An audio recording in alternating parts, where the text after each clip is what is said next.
नमस्कार नमस्कार नमस्कार। मेरा नाम है राजीव कुमार बजाज यानी RKB और मैं हूँ इस वक्त एडवोकेट प्रदीप नंबियार जी के साथ। प्रदीप जी नमस्कार। नमस्कार सर, नमस्कार। और प्रदीप जी और मैं हम दोनों हैं नेशन नाउ पर। नेशन नाउ हमेशा आपके साथ और आप सब लोगों को नेशन नाउ की तरफ से जय हिंद, जय महाराष्ट्र, जय भवानी, जय शिवाजी, वंदे मातरम। वंदे मातरम। भारत माता की जय, जय हिंद। फिलहाल आप सब लोगों को नवरात्र की बहुत बहुत बहुत बहुत शुभकामनाएं। आज अष्टमी नवमी दोनों हैं, कल दशहरा है, कल विजयदशमी की भी आपको बहुत बहुत शुभकामनाएं आप सब लोगों को। सो Pradeep ji, the Congress is trying very hard to try and get the election commission to take a look at whatever evidence they have presented. They say that what the evidence they have presented is absolutely perfect and authentic and so on and so forth. लेकिन कांग्रेस को क्या है कि हर जगह से मतलब flex वो क्या है कि उनके एलाइज भी हैं जो हैं, बाकी सब लोग जो हैं थोड़ा बहुत मजाक उड़ा रहे हैं कांग्रेस का। We'll talk about that in just a minute and of course as far as Maharashtra is concerned, we have Mr. Jarange Patil about to hold a new meeting अपने इलाके में भीड़ में, और वहाँ पर प्रदीप जी 50,000 गाड़ियों की पार्किंग, 50,000 गाड़ियाँ, 50,000 vehicles. Oh God, this is like terrible. In any event, we've got very important guests indeed today. We have Mr. Shivaray Kulkarni from the BJP, Mr. Sanjay Dwivedi from the Shiv Sena UBT, that is Uddhav Thackeray, and Hanuman Pawar Sahab from the Congress. Shivaray Kulkarni साहब नमस्कार। नमस्कार नमस्कार। जय Hind sir, जय हिंद। कैसे हैं? हाँ, जय सिया राम, हर हर अच्छा महादेव। बढ़िया है। कुलकर्णी जी, बहुत दिनों के बाद यानी बहुत महीनों के बाद आप आए हैं। जी बहुत बहुत धन्यवाद आपका कि आप नवरात्र में भी आए। बहुत बहुत धन्यवाद आपका। धन्यवाद। संजय द्विवेदी जी, जय भवानी, जय श्री राम, हर हर महादेव। हर हर महादेव, हर हर महादेव। क्या बात है सर। और अब ओल्ड फ्रेंड हनुमंत पवार साहब। हनुमंत पवार साहब कैसे हैं? बड़े खुश नजर आ रहे हैं हनुमंत पवार साहब। जी ऑलवेज खुश रहता हूं मैं। जी बिल्कुल बिल्कुल, wonderful, really wonderful to see you all. Shivrai Kulkarni साहब, आप इतने दिनों के बाद आए इसलिए आपसे शुरू करता हूं। शिवराय कुलकर्णी साहब, आप ये बताएं, बार बार आप पर यह आरोप लगता है कि आप लोग ईवीएम में धांधली करते हैं साहब। सीधी सादी बात है, जहां जहां आप जीतते हैं वहां पे ईवीएम में धांधली होती है, आप ईवीएम चेंज कर लेते हैं। क्या है वो ईवीएम 99% चार्ज हो जाती है और सीधा बीजेपी को ही वोट पड़ते हैं उसमें। सर ये क्या है, जरा बताएं सर, इस पे जरा रोशनी डालें प्लीज। ये क्या, इसके पीछे साइंस क्या है, ये जरा बताया जाए प्लीज। आपके सवाल में ही जवाब छुपा हुआ है। अगर कोई कहता है देश का बंदा, तो उसको तो सम्मानित किया जाना चाहिए कि जिसमें बैटरी का परसेंटेज लो है वहां कांग्रेस को वोटिंग होता है, और जहां बैटरी का परसेंटेज हाई है, चार्ज अगर ज्यादा है, 90% के ऊपर है चार्ज बैटरी, तो वो कमल को वोट जाते हैं। एक ऐसा यानी तुगलकी, इसको रिसर्च बोलेंगे अपन, ये रिसर्च कांग्रेस ने किया है, इस बार पहली बार किया है और बहुत अच्छा रिसर्च है। इसके ऊपर एक बहुत बड़ी स्टोरी राजीव जी बनी हुई है। अभी लोग ढूंढने निकले हैं कि अगर ये वोटिंग मशीन तिरछी रखी गई तो इधर जो कांग्रेस को मिले हुए वोट है वो ऐसे रेलते हुए इधर आ जाते हैं और भाजपा के हो जाते हैं। अगर मशीन को हाथ जोड़ के जय श्री राम किसी ने बोल दिया तो वो जो कांग्रेस के वोट है वो ऑटोमेटिकली बीजेपी के हो जाते हैं। अरे बहुत जोरदार है साहब, इतने मस्त रिसर्च है। जयराम रमेश और ये सब लोग जो है, ये लोग जम्मू कश्मीर में लोकतंत्र का विजय हुआ है और हरियाणा में तंत्र का विजय हुआ है ना, इस तरह से बात करते हैं। कर्नाटक जीते तो लोकतंत्र का विजय होता है। अभी लोकसभा में कुछ सीटें भारतीय जनता पार्टी की कम हुई तो लोकतंत्र का विजय था। और भारतीय जनता पार्टी अगर जीतती है तो ईवीएम जो है बेचारी, वो ईवीएम को सहन करना पड़ता है। कितने बार ये ईवीएम की इज्जत उछाली जाती है। ये अभी ये आदत हो गई है, लोगों को मालूम हो गया कि हरियाणा में क्या हुआ। हरियाणा में कांग्रेस पार्टी का जो वहां पर उन्होंने जो खुद को असेस किया था, वो खुद का असेसमेंट कितना गलत था। और मैं आपको एक बात स्पष्ट रूप से कह दूं कि इस पराभव को पूरे जिम्मेदार राहुल गांधी है। राहुल गांधी ही इसके लिए जिम्मेदार है। भारतीय जनता पार्टी को 400 जगह नहीं मिली, इसलिए हम ही जीते हैं। इस तरह का माहौल बना के देश भर झूठ का प्रचार करने वाले राहुल गांधी इनको शिवराज हरियाणा के कुलकर्णी लोगों साहब, ने क्या हरा हुआ है। मोदी साहब कह रहे हैं कि this Haryana victory is the mood off the nation, तो कांग्रेस ने objective, how can it be mood off the nation? Modi साहब ने कहा ये वो महाराष्ट्र में भी यही होगा और झारखंड में भी होगा। कितनी सच्चाई है शिवराज कुलकर्णी साहब इसमें? 100% होगा, 100% होगा। हरियाणा के बाद आपने देखा होगा कि देश का मूड बदल गया है। एक तो देश नर्वस था, थोड़ा नाराज था कि जिस मोदी जी के ऊपर इस देश के लोग प्रेम करते हैं वो थोड़े गलत फहमी में रहे या थोड़े सुस्त रहे, तो मोदी जी की सीटें कम हो गई थी। लेकिन हरियाणा के विजय से इन सभी वोटरों में और जितने भी इस देश में करोड़ों मोदी जी के चाहते हैं उनमें फिर से आत्मविश्वास जागा हुआ है। और मैं आपको निश्चित तौर पे कहता हूं जी। कि भारतीय जनता पार्टी, एकनाथ जी शिंदे और अजित पवार महायुति की जो सरकार है वो सरकार हरियाणा से भी नेत्र दीपक गिरी महाराष्ट्र में करेगी। जिस तरह से 2.5 सालों में जो निर्णय, 2.5 साल तो निर्णय बंद थे, स्थगित सरकार थी, कुछ भी हो जाए उसको स्थगित देना, मेट्रो बंद करो, उसका स्टेशन बंद करो, यहाँ का रास्ता बंद करो, यह हाईवे का काम बंद करो। जितने भी अच्छे निर्णय देवेंद्र जी ने 14 से 19 के समय में लिए थे उनको सबको स्थगिति देने का काम ये 2.5 साल में उद्धव ठाकरे जी ने किया था। अब इस 2.5 साल में ये सभी प्रोजेक्ट एक गतिमान बने, दौड़ने लग गए और वो लोगों के सामने है। जी, अभी शिवराज कुलकर्णी साहब, और इसके जो बारे में जरा निर्णय विस्तार से इसमें बात लिए करेंगे। गए हैं, वो शिवराज सभी कुलकर्णी निर्णयों को साहब, जनता इसके बारे में जरा अलग- विस्तार से बात करेंगे। Let me get in all my other guest as well. Hanumant Pawar साहब, हनुमंत पवार साहब, राहुल गांधी जी ने एक फैक्ट फाइंडिंग कमेटी बनाई है, ट्रुथ फाइंडिंग कमेटी बनाई कि हरियाणा में असल में हुआ क्या। अभी अभी जो हमारे पास खबर आ रही है वो ये है कि मिनिमम एटलीस्ट सर 17 सीटें ऐसी हैं, 17 सीटें ऐसी हैं, देयर आर 17 सच सीट्स, 17 सीटें ऐसी हैं जहां पर इंडिपेंडेंट्स यानी रेबल कैंडिडेट्स कांग्रेस के खड़े थे, रेबल कैंडिडेट्स खड़े थे जहां पे is there somebody speaking in my ear, can you please stop it, whoever is speaking in my ear, can you please stop it? they 17 सीटों में आप ही के रेबल कैंडिडेट, बागी कैंडिडेट आपके खड़े थे जहां पर मिनिमम 14 सीट में आपको उन्होंने हराया। सीधी सादी बात है सर। तो यहां पे ईवीएम का मैटर कहां से आ गया सर? और दूसरी बात, आपने पूरी बागडोर दे दी जाटों के हाथ में। हरियाणा में जितने दलित थे वो सब इकट्ठे हो गए। अब जो एनालिसिस आ रहा है उसके हिसाब से तो ये लग रहा है कि पूरा दलित वोट जो है वो बीजेपी को गया है, जिसकी वजह से आपकी और हार हुई है। लेकिन एक चीज है मानना पड़ेगा प्रदीप जी, सुनने वाली बात है, बीजेपी को 39.9% वोट मिले, कांग्रेस को 39.04% वोट मिले। तो वोट परसेंटेज तकरीबन क्या बिल्कुल वही है, 39% है। अब आप बोले हनुमंत पवार साहब। बजाज साहब, हरियाणा के इलेक्शन को लेकर जो अब तक हमारे साथी शिवराज कुलकर्णी जी उन्होंने जो बात रखी और जी। आपने भी जो बात रखी जी इसके ऊपर दो सवाल तो खड़े उठते ही है कि हमने हरियाणा के जो रिजल्ट है उसके ऊपर बीजेपी को सवाल नहीं पूछा है, हमने सवाल पूछा है इलेक्शन कमीशन को। 7 ऐसी सीटें हैं जहां के टेक्निकल एविडेंस प्रूफ हमने इलेक्शन कमीशन को दिए हैं।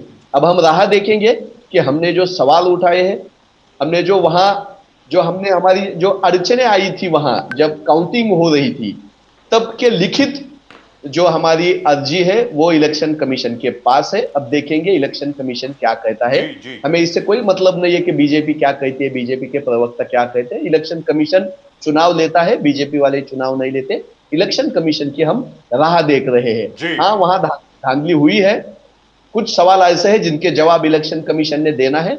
अगर इनको इनकी जीत लगती है तो फिर ये डरते काहे को, ये हंसी क्यों मजाक क्यों कर रहे हैं? अगर आप जीते हो तो इलेक्शन कमीशन के ऊपर हमने जो सवाल उठाए उसके जवाब आने दो, उसके बाद हम आपका अभिनंदन भी करेंगे। तो ये बात इलेक्शन कमीशन और कांग्रेस पार्टी के बीच की है, बीजेपी से हमने सवाल नहीं पूछा है। बीजेपी इलेक्शन कमीशन पे कितना दबाव लाती है, क्या क्या करती है, ये तो पूरे हिंदुस्तान ने देखा है, महाराष्ट्र में भी देखा है। ये वन नेशन वन इलेक्शन की बात करते हैं, लेकिन लोकसभा में ये 10 बार जगह इलेक्शन अलग अलग लेते हैं। एक गुजरात में, जम्मू कश्मीर में और हरियाणा में, ये दोनों छोटे राज्य हैं। 90 सीट उधर जम्मू कश्मीर में थी, 90 सीट इधर थी। 180 सीट का चुनाव भी ये एक साथ नहीं कर पाते थे। तो इलेक्शन कमीशन पे किसका दबाव है, कैसा दबाव है, हमने सबने देखा है। लेकिन इस बार ऑल इंडिया कांग्रेस कमेटी ने, राहुल जी ने इलेक्शन कमीशन के सामने कुछ तथ्य रखे हैं। उसके ऊपर इलेक्शन कमीशन हनुमंत क्या पवार जवाब साहब, देती मगर है वो हम देखते हैं। राहुल गांधी जी ने सत्य शोधक कमेटी भी रखा है। सत्य शोधक कमेटी इसलिए कि कांग्रेस के अंदरूनी जो झगड़े हैं, वो ये भी मानते हैं कि अंदरूनी झगड़े ने पूरे कांग्रेस को गिरा दिया वहां पर। क्या यह अंदरूनी झगड़ा भी एक बहुत अहम हिस्सा है और सत्य शोधक कमेटी इसमें जाएगा? हनुमंत पवार साहब, कोई भी बड़ी पार्टी जब चुनाव लड़ने जाती है, ये बीजेपी हो, कांग्रेस हो या और दूसरी कोई पार्टी हो, उसमें गुटबाजी रहती है, उसमें लीडर, आपसी बड़े लीडर में नोकझोंक होती रहती है। महाराष्ट्र में आप बीजेपी में भी देख रहे हो सकता है हरियाणा में भी वो हुआ हो। लेकिन बजाज साहब ने जो सवाल पूछा था कि जाटों के हाथ में पूरा इलेक्शन दे दिया था, कांग्रेस जाटों के साथ थी, तो मैं पूरे विनम्रता से कहता हूं, आपने जब सवाल पूछा तो उसके लास्ट में आपने ही बता दिया कि कुछ चंद 0% का बीजेपी और कांग्रेस के वोट में अंतर है। करेक्ट। जितने 90 सीट पे द्विवेदी साहब और हनुमंत पवार साहब, सुनने वाली बात है सर, कांग्रेस का वोट शेयर इस बार 11% से बढ़ा है। 11% से बढ़ा है। ये मेरे पूरे करियर में, और मुझे 42 के 43 साल में, मुझे याद भी नहीं है मैं कब जर्नलिज्म में आया था। 1982 में आया था। तब से आज तक पहली बार मैंने देखा है कि 11% किसी पार्टी का वोट शेयर बढ़ा हो और वो पार्टी चुनाव नहीं जीती। पहली बार ऐसा हुआ है। अब आप बोलें हनुमंत पवार साहब। तो पहला जो सवाल था आपका कि पूरा जाटों के ऊपर छोड़ दिया, बिल्कुल नहीं। जाट उम्मीदवार बीजेपी के भी तरफ थे, जाट उम्मीदवार कांग्रेस के भी तरफ थे। जो परसेंटेज दोनों का अब हमें लगभग एक 7% वोटिंग का दिख रहा है। तो हमने जो उम्मीदवार दिए थे उसमें ओबीसी कैटेगरी के भी उम्मीदवार थे, जिसको 36 बिरादरी कहा जाता है हरियाणा में, उस बिरादरी से भी उम्मीदवार थे, दलित उम्मीदवार भी थे। तो ये सरासर कांग्रेस के ऊपर नाइंसाफी होगी कि दलित वोट कांग्रेस को नहीं मिला, ओबीसी वोट कांग्रेस को नहीं मिला। वहां की ग्राउंड रियलिटी ऐसी है कि दलित को, ओबीसी, हमें हरियाणा की जनता ने वोट दिया है। लेकिन भारतीय जनता पार्टी ने जो रिबेलियन खड़े किए थे, जो जाट समुदाय से ज्यादा आते थे, अब देखो विनेश फोगाट की सीट है, वहां 14 उम्मीदवार बीजेपी ने खड़े किए थे। वो वोटों का जो बंटवारा है, जिसे उत्तर भारत में वोट कटवा कहते हैं, तो हरियाणा में बीजेपी के जीत के पीछे वोट कटवा लोगों का एक बड़ा हाथ अभी तक दिख रहा है। हमारी पार्टी वहां काम कर रही है। हमारी पार्टी जो रुझाव सामने आए हैं उसके ऊपर हम चिंतन कर रहे हैं। सबसे आगे जाके कांग्रेस पार्टी अगर हमसे कुछ गलती हुई होगी तो हम गलतियां पीछे डाल के, मैं जो बोलता हूं वही सही है ऐसा कहने वाले नहीं है। नए दमखम से हम चुनाव में, आने वाले चुनाव में, महाराष्ट्र के चुनाव में, हमारे साथी ने हरियाणा का चुनाव का संबंध महाराष्ट्र से जोड़ दिया था। कोई भी लेना देना नहीं है। महाराष्ट्र की सिचुएशन बिल्कुल अलग है, महाराष्ट्र के मुद्दे बिल्कुल अलग है। अकेले मराठवाड़ा में 90 से ज्यादा, मराठवाड़ा विदर्भ का कुछ हिस्सा लिया तो 90 से ज्यादा सीट है। हरियाणा बहुत छोटा राज्य था। महाराष्ट्र में असली लड़ाई होने वाली है। जिस विश्व गुरु का ये नाम लेते हैं, मोदी साहब की जीत बोलते हैं, तो हरियाणा में चुनाव करने के लिए मोदी साहब गए भी नहीं थे। उनको लगता था कि अगर हार गए तो मेरे ऊपर ना आए, इसलिए वो प्रदेश में गए थे। तो हरियाणा का चुनाव महाराष्ट्र के चुनाव पे किसी भी तरह से प्रभाव नहीं डालने वाला। यहाँ के मुद्दे की चर्चा हम आगे करेंगे जी। लेकिन हनुमंत पवार साहब, इसके पहले कि मैं द्विवेदी साहब के पास जाऊं, छोटी सी बात है सर। कुमारी सैलजा के ऊपर जिस प्रकार प्रहार किया गया और जाटों द्वारा किया गया, उसके बाद हिसार में पूरे दलित समुदाय ने, शेड्यूल कास्ट जितने भी हैं, मैं असल में जिस नाम से वो जाने जाते हैं और जो नाम उनको बोला गया मैं रिपीट नहीं करना चाहता हूं। कुलकर्णी साहब और द्विवेदी साहब और आप तीनों इससे वाकिफ हैं भली भांति। क्या बुलाया गया कुमारी सैलजा को? पूरे दलित समाज ने वहां पर पंचायत करी, महापंचायत करी, और सब लोगों ने संकल्प लिया कि हमें जाटों को सबक सिखाना है, यानी कांग्रेस को सबक सिखाना है, हुडा और हुडा को सबक सिखाना है। 72 सीटें जो थी आपकी भूपेंद्र सिंह हुडा जी के हाथ में दे दी गई थी राहुल गांधी द्वारा। उन्होंने कहा भाई आप तय कीजिए। तो अब हुडा साहब को उसकी जिम्मेवारी लेनी चाहिए ना। वहां पे आपके कैंडिडेट हारे हैं, क्यों नहीं लेते जिम्मेवारी? बोलिए पवार साहब। नहीं, बिल्कुल। अगर हरियाणा के प्रदेश अध्यक्ष है, उन्होंने अपनी बात साफ तौर पे रखी है। हम हरियाणा में जिस कारण प्रभाव, आप जो बोलते हो कि पूरे दलित समाज ने तय किया, ऐसा बिल्कुल नहीं। ऐसा होता तो बीजेपी से जाट समुदाय चुन के भी नहीं आते। बिल्कुल जाति के ऊपर ये इलेक्शन नहीं हुआ था। ये इलेक्शन हरियाणा में अगर कांग्रेस के हार का कोई कारण दिखता है तो हमें ईवीएम की धांधली दिख रही है। इलेक्शन कमीशन को हमने सवाल पूछा है। और दूसरी बात, इन्होंने जो वोट कटवाने के लिए जो लोग खड़े किए थे, एक एक सीट पे आप जायजा लीजिए, एक एक सीट पे 9, 10, 11, 12। आप अपने अलायंस पार्टनर्स को थोड़ा सीट देते, जैसे आम आदमी को साथ में लेके चलते, समाजवादी को साथ में लेके चलते, सब लोग यही आप पे उंगली उठा रहे हैं। थोड़ा आप इंडिया अलायंस को ट्रू स्पिरिट में लेते तो पूरे जीत जाते। आपने जीत को हार में बदल दिया है वहां पर हरियाणा में। आपके अहंकार ने आपको हरा दिया सर पवार साहब।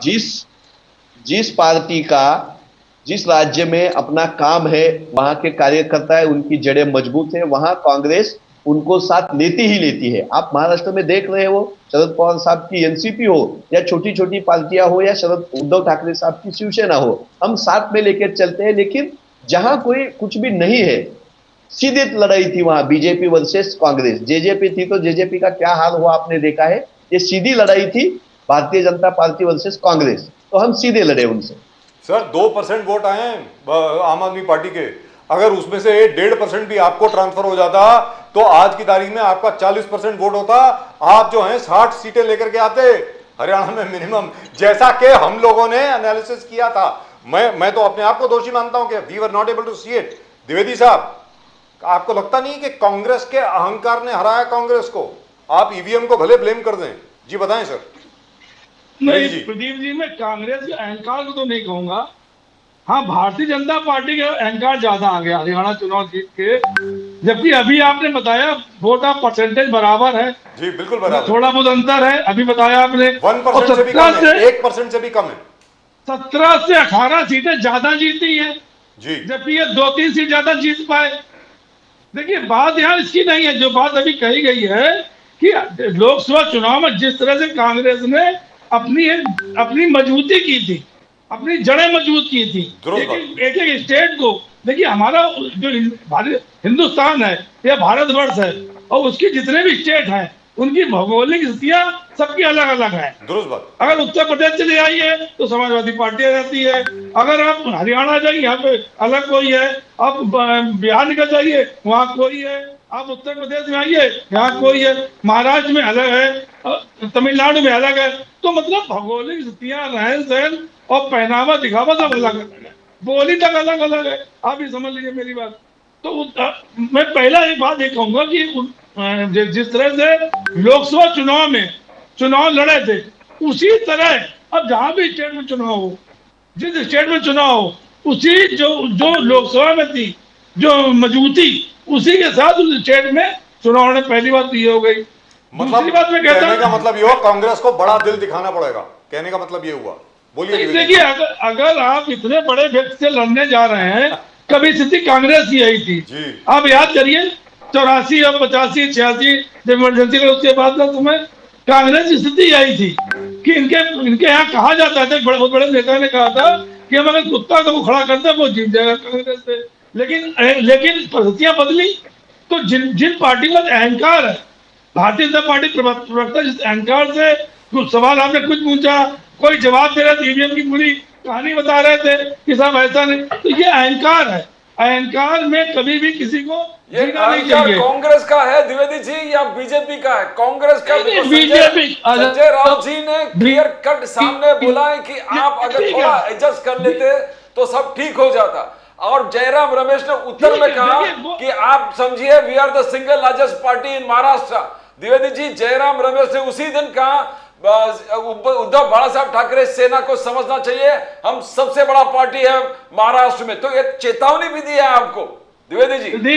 प्रदीप जी, मैंने वही बात तो अपनी बात में कही। आप तुक्का मांगेंगे, जैसे आप है, आप हरियाणा में सरकार, उसने पंजाब सरकार बना ली, दिल्ली में सरकार बन गई। अगर हरियाणा जुड़ा हुआ था, अगर आप 2% वो बता रहे हैं, आप अगर उनको दे देते 2 सीटें या समाजवादी पार्टी को दे देते, तो जो बिखराव था, ये जो जनता में बिखराव जा रहा है, मैं अपनी बात नहीं कह रहा हूं, हम कहते हैं आप सीट जीत रहे थे, आप अपनी हरी हुई सीट दे देते, आप देखिए फोकाट जिस सीट से लड़ी वहां से 20 साल से कोई आदमी नहीं जीता था। आपकी वो सेकंड पोजीशन में नहीं, आपकी सेकंड पोजीशन में नहीं, और सिर्फ 500-550 600 वोटों से आ रही है। देखिए चुनाव में हार जीत अलग, कोई हारता है कोई जीतता है, ये वोट बैंक से होता है, ये मतदान होता है। इसमें कोई झगड़े लड़ाई नहीं होते कि हाँ हमारे भाले में 4 भाले मार दिए, सबको खत्म कर दिया, चले गए। यहाँ मतदान होता है, किसकी पेटी में कितना वोट गया। अब ये चुनाव की जो मंशा रहती है, चुनाव अगर हमारा जैसे सेशन साहब थे हमारे, एक बार आपको याद होगा सेशन साहब चुनाव आयुक्त बने थे, जो उन्होंने एक माहौल दिया था चुनाव आयोग का, वो माहौल शायद आप तक कोई नहीं दे पाए। आज तो चुनाव आयोग तो थाली का बैगन है, चुनाव आयोग को कुछ पता ही नहीं है, जिधर जिधर मोड़ दिया जाता है चुनाव आयोग को उधर मुड़ जाती है। जैसे शिवसेना एक बार सुन लीजिए, लेकिन जिस तरह से शिवसेना एनसीपी को तोड़ा गया ठीक है, दल बदल कानून नहीं बना कि वही तोड़ा गया है, और किसी भी दल टूटने पे आप उसका चुनाव चिन्ह उसको दे सकते हैं, लेकिन पार्टी के नाम नहीं दे सकते। आप कुछ भी बोलो, सीएम नहीं बनाएंगे, सीएम का घोषणा नहीं होगा। उद्धव ठाकरे द्विवेदी जी बना रहे, उद्धव जी भले कितने रिक्वेस्ट करे, आप बोलो हम तैयार हैं, आप बोलो तैयार, सीएम नहीं बनेंगे। प्रदीप जी बजाज जी, देखिए इसका तो नाम है दुख है ना, हम जानते हैं 2019 में आपको मालूम है कि शिंदे जी को सीएम बनाने के लिए उद्धव जी ने कहा था। जब बात आई सीएम किसको बनाया जाए, मेरे पास एक वो कहीं मैं वीडियो सुना देता हूँ। यानी केसरी जी जो है वो हमारे साथ एक डिबेट में थे, उन्होंने बयान दिया कि उद्धव जी ने शिंदे जी का नाम लिया था, लेकिन शिंदे जी हमारे शरद पवार जी ने कहा कि अगर उद्धव जी आप अगर नहीं बनते मुख्यमंत्री तो गठबंधन नहीं हो पाएगा, क्योंकि हमारे पास बहुत सीनियर लोग हैं, इसलिए हम शिंदे को नहीं बना पाएंगे। देखिए शिंदे को तभी खुंदक हो गई, 2.5 साल तक सरकार में रहे, उन्होंने विधायक तोड़ के अलग हो, कोई बात नहीं, वो जाने काम जाने, हमको अपना खड़े। मैं जो बात कह रहा था वो समझिए, मेरी तो पुरानी बात हो गई ना, लेकिन एक पुरानी बात हो गई, मैंने इसीलिए कहा पुरानी बात हो गई। संजय द्विवेदी जी, सबसे बड़ी बात तो ये है, आपके लिए तो बहुत अच्छी खबर है, हरियाणा में कांग्रेस जो हारी है आपके लिए बहुत अच्छी खबर है। महाराष्ट्र में अब कांग्रेस को मजबूरन जबरन बड़ा दिल दिखाना पड़ेगा, यहाँ पर अहंकार नहीं चलेगा सर। आपके लिए तो बहुत अच्छी खबर है, आपको तो खुश होना चाहिए। अगर मान लीजिए गलती से कांग्रेस हरियाणा में जीत जाती, आपको तो कुछ समझते ही नहीं। जिस तरीके से अभी भी नाना पटोले साहब बात कर रहे हैं, तब तो वो अपना अभिषेक भी करवा लेते एज चीफ मिनिस्टर। बोलिए द्विवेदी। मैंने आपसे क्या कहा भी, आपसे एक बात जी, हमारे वो गठबंधन में हमारे साथी हैं, उनकी हार का हमें खुशी नहीं है, चलिए हमें उनके हार का दुख है, बस स्पष्ट समझिए। चलिए, अगर वो जीतते हैं तो शायद हमें ज्यादा खुशी होती, अगर वो हार गए हैं, इसीलिए मैं उनकी तरफ प्रवक्ता बना बैठा हूँ। इसीलिए मैं भी कांग्रेस के प्रवक्ता बना बैठा हूँ। मैं इसीलिए आपसे बार बार कह रहा हूँ कि हार जीत अपनी जगह, लेकिन जो चुनाव लड़ा कांग्रेस ने, शायद पूरे हिंदुस्तान को दिखा दिया। आज पूरे हिंदुस्तान में राहुल गांधी की जो उन्होंने जो प्रतिपक्ष के नेता बने हैं और जिस तरह लोकसभा चुनाव लड़के आए हैं, आज हारने के बाद भी वो एक उठ के आए वहां से। अगर हार भी गए हैं सीएम बनने का, नाना पाटोले जी पूरे तैयार हो गए, बोले राहुल गांधी जी ने बोला था मैं बनूंगा सीएम। नहीं देखिए वो अलग बात है, वो क्या कह रहे हैं क्या नहीं कह रहे हैं, उनका कहने दीजिए, उनसे मतलब नहीं है, उनसे मतलब नहीं, क्योंकि हमारा गठबंधन जो है वो अलग बात है, लेकिन हमारा गठबंधन मजबूत है। एक चीज है, हरियाणा में कांग्रेस ने चुनाव बहुत अच्छा लड़ा, इसमें कोई दो राय नहीं। मैंने जो बात कह रहा था द्विवेदी जी, अधूरी रह गई। मैं अपनी बात पूरी कर दूं बस। शिवराय कुलकर्णी साहब, ये बार बार कहा जा रहा है कि आपने इंडिपेंडेंट बहुत खड़े कर दिए, वोट कटुए कैंडिडेट बहुत खड़े, भाई that is a legitimate tactic, her political party खड़ी कर सकती है, कांग्रेस भी खड़ी कर देती, उसमें क्या है? कुलकर्णी साहब अब आप बताएं। फॉर एग्जांपल जैसे महाराष्ट्र का प्रश्न है, महाराष्ट्र में आप अपनी इलेक्शन चुनावी रणनीति आप तय करेंगे ना, कांग्रेस थोड़ी तय करेगी। कुलकर्णी साहब बोलिए। ऐसा है कि ग्राउंड रियलिटी क्या है हरियाणा की, वो सहन नहीं कर पा रहे, उसके लिए बहुत बड़ी अंतःकरण जोर से बोलिए प्लीज। मेरे जो मित्र है हनुमंत पवार जी, काफी अच्छे प्रवक्ता है जी, और बड़ी अच्छी बात वो यहाँ कर रहे थे, उनका मैं स्वागत करता हूँ। लेकिन एक बात ऐसी है कि कांग्रेस खुद पचा नहीं पा रही है डाइजेस्ट नहीं कर पा रही है अपना, वहां की उनकी जो हार हुई है वो हार को वो डाइजेस्ट नहीं कर पा रही है। वहां पर अभी जो कांग्रेस के खेमे में बैठे हुए पत्रकार थे, जो यानी जो चुनाव के यानी पोल आए बाद में, इसके वोटिंग के बाद के पोल जो आए, एग्जिट पोल जो आए, तो एग्जिट पोल के बाद जो खुद को सेक्युलर पत्रकार बोलते हैं या कांग्रेसी पत्रकार जैसी जिनकी इमेज है, वो सबके सब यहां तक के बात कर रहे थे कि सुनामी आने वाली है। और जैसे ही वहां पर कांग्रेस हारती है तो लगातार 3 दिनों में आप अगर उनके इंटरव्यू देखेंगे तो वो सभी बातें क्या बता रहे हैं। शैलजा, कुमारी शैलजा जो कोई नेता है, वो नेता और हुड्डा, इन्होंने दोनों को एक एक के उम्मीदवार गिराने की कैसी कोशिश की। दूसरी बात कि राजीव गांधी के कोई सुरक्षा कर्मी है, अधिकारी है कोई सुरक्षा के, उनकी सुरक्षा का इंतजाम उनके तरफ है, उनसे संबंधित एक महिला को अच्छी नेत्री की उम्मीदवारी काट कर उसको उम्मीदवारी दी गई, उनको खड़ा किया गया। हेलो जी, सुन रहा हूं सर, सुन रहा हूं। तो उनको उम्मीदवारी दी गई, उनकी उम्मीदवारी काटी गई। अब ये जो बातें आ रही है, ये बातें तो कोई भारतीय जनता पार्टी नहीं बता रही है, ये तो कांग्रेस के ही कार्यकर्ता बता रहे हैं, कांग्रेस के ही कार्यकर्ता इंटरव्यू दे रहे हैं। कांग्रेस के जो पत्रकार कल तक के कांग्रेस का महिमा मंडन कर रहे थे, वो सभी पत्रकार बीच में कोई बोल रहा है भाई साहब, ऐसा लगता है कि आपने कुछ ये कांग्रेस के ही पत्रकार है कि जो बोल रहे। अब और एक दूसरी बात देखिए आप कि कैसा विरोधाभास है। देखो, कांग्रेस हारने के बाद भारतीय जनता पार्टी को तो खुशी होगी, वो तो जाहिर है कि हम उनके विरोध में लड़े और हम जीते हैं, लेकिन सबसे ज्यादा खुशी महाराष्ट्र में शिवसेना को हुई। और यहां शिवसेना के प्रवक्ता अभी बता रहे थे कि सामना में जो आता है वो अलग है, लेकिन हमारा गठबंधन अच्छा है। अरे भाई, सामना में अलग कैसा है? सामना के प्रमुख जो है वो उद्धव ठाकरे जी है, और उद्धव ठाकरे जी का जो माउथपीस है, उद्धव ठाकरे जी का बात रखने वाला जो कोई नेता इस देश में अगर कोई होगा तो संजय राउत है। और संजय राउत इन्होंने और उनकी प्रवक्ता प्रियंका चतुर्वेदी जी दिन भर जिस तरह से बोल रही थी, उसके ऊपर से 2 दिनों में ये पता चल चुका है कि कांग्रेस के पराभव का सबसे ज्यादा आनंद अगर किसी को हुआ होगा तो महाराष्ट्र में शिवसेना को हुआ है। जिस तरह से सेना की बात चल रही है, जिस तरीके से मोदी साहब ने हाल ही में कहा कि अगर हम बटेंगे, बांटने वाला महफिल सजाएंगे, तो लगातार मोदी जी का क्या चेतावनी था पूरे देश को, किसको से एड्रेस कर, किसको संबोधित कर रहे थे मोदी साहब। और फिर उसके बाद आरएसएस का कहना है कि हिंदुओं को एक साथ आना चाहिए, रीजन को भूलकर, लैंग्वेज को भूलकर, कास्ट को भूलकर। तो क्या संदेश दे रहे हैं आप, क्या संदेश दे रहे हैं पूरे देश को, पूरे इलेक्टोरेट को, मोदी साहब और आरएसएस? कुलकर्णी साहब, मेरी मोदी साहब की बात सीधी सीधी बात है कि आपने देखा होगा कि करीबन जो अभी जो 19 से लेकर 24 तक की जो टर्म है मोदी जी की, उस टर्म में कांग्रेस का प्रचार किस तरह से रहा है? तो कांग्रेस का प्रचार इस तरह से रहा है कि इस देश में जातिवाद की बात करो।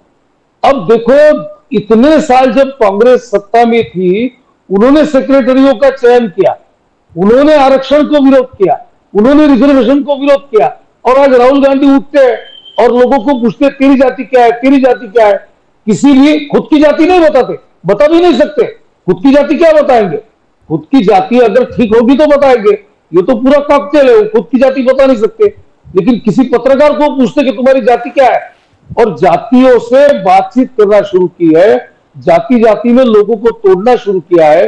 जिस जातियों को मिटाने के लिए डॉक्टर बाबा साहब अम्बेडकर, महात्मा फुले जी और वहां से लेके हमारी सभी संत परंपराओं ने इतने सालों तक हमने संघर्ष किया, उस देश में हर प्रचार सभा में, हर कार्यक्रम में, हर मीटिंग में अगर कांग्रेस बात करती है तो जाति की बात करती है, क्योंकि जातियों की अस्मिता बढ़ाकर और हिंदुओं में फूट डालकर, मैं स्पष्ट रूप से कहता हूं कि हिंदुओं में फूट डालकर, क्यों मुस्लिमों में जातियां नहीं है क्या? मुस्लिमों की जातियों की बात नहीं करोगे आप? क्रिश्चियनों में जातियां नहीं है क्या? जो बाद में कन्वर्टेड क्रिश्चियन बने हैं, उनकी एक नई जात नहीं तैयार हुई है क्या?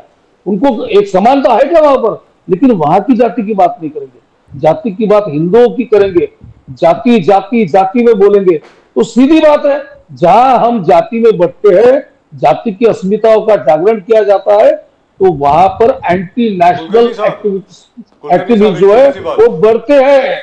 ये अनुभव है। छोटी सी बात, जहां जहां आपने अभी अभी कहा कि कोई राहुल गांधी के कोई सिक्योरिटी के इंचार्ज हैं, सिक्योरिटी नहीं सर, जनरल सेक्रेटरी केसी वेणुगोपाल साहब के खिलाफ ये आरोप लगा।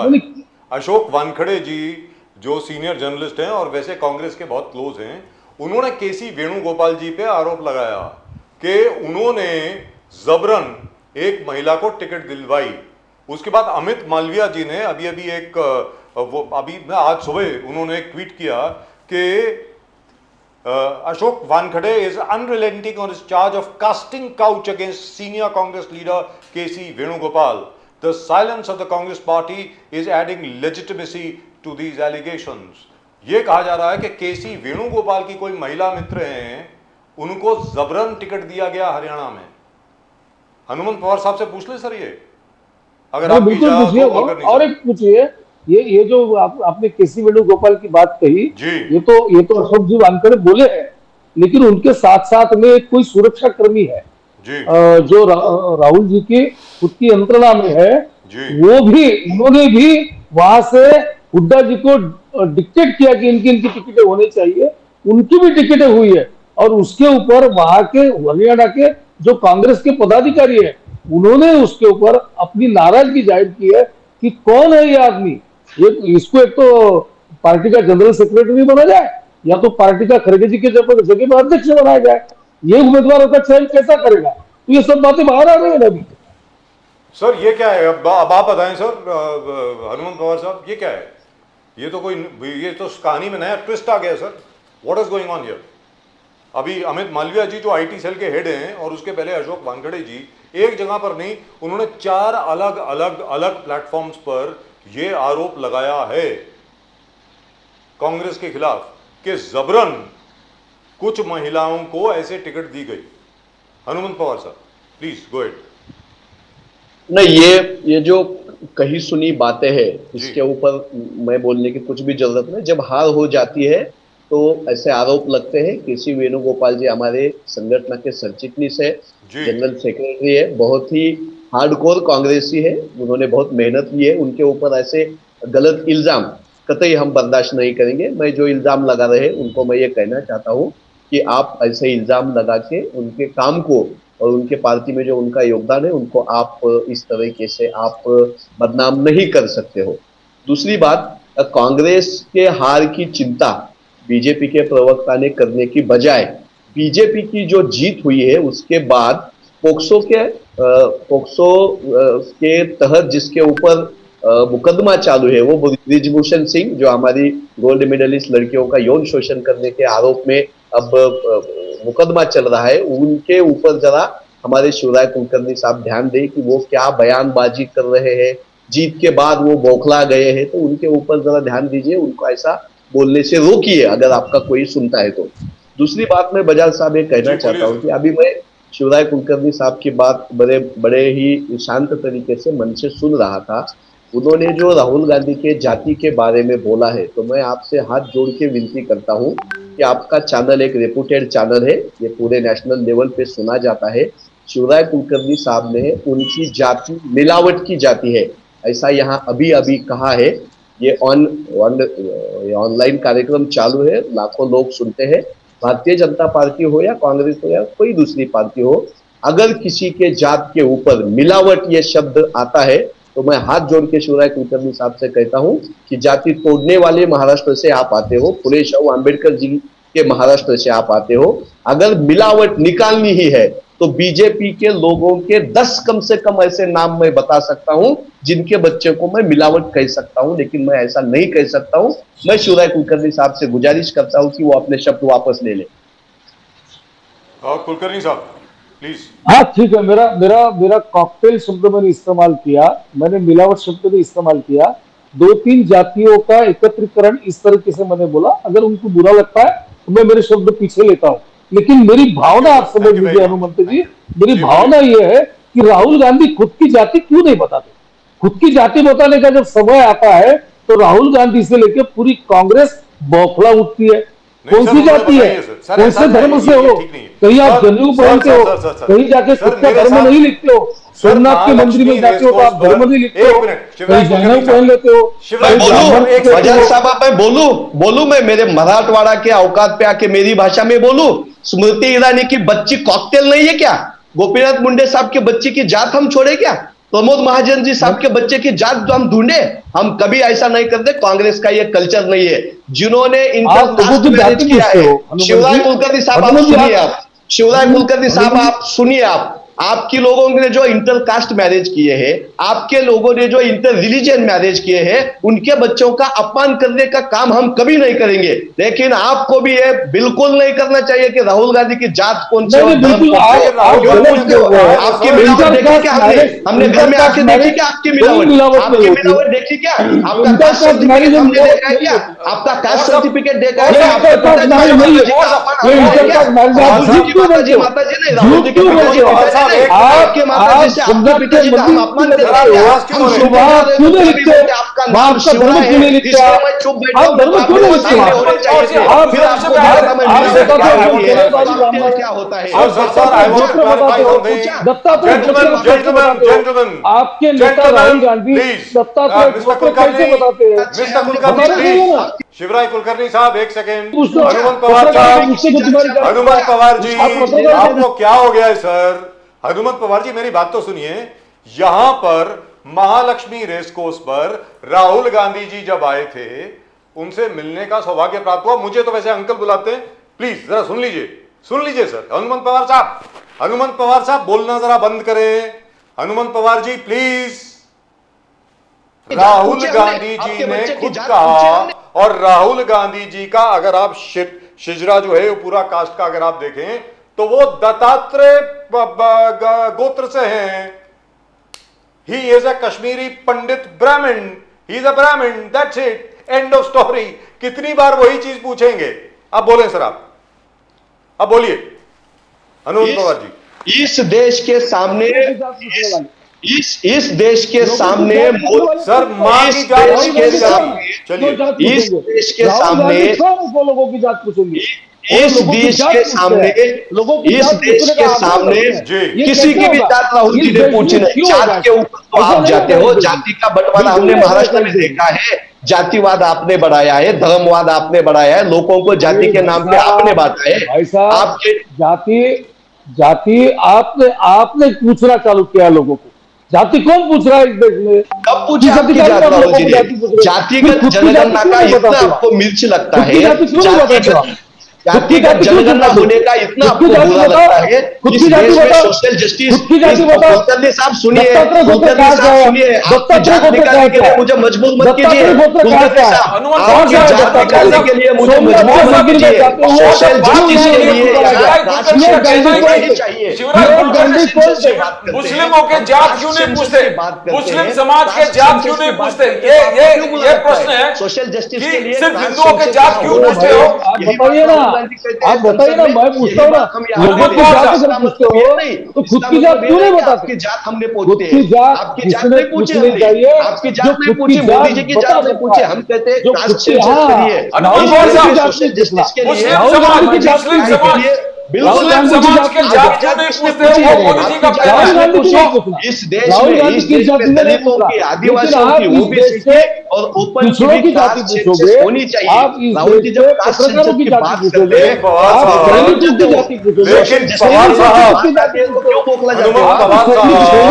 राहुल गांधी जी ने पत्रकार से पूछा कि तुम्हारी जात क्या है?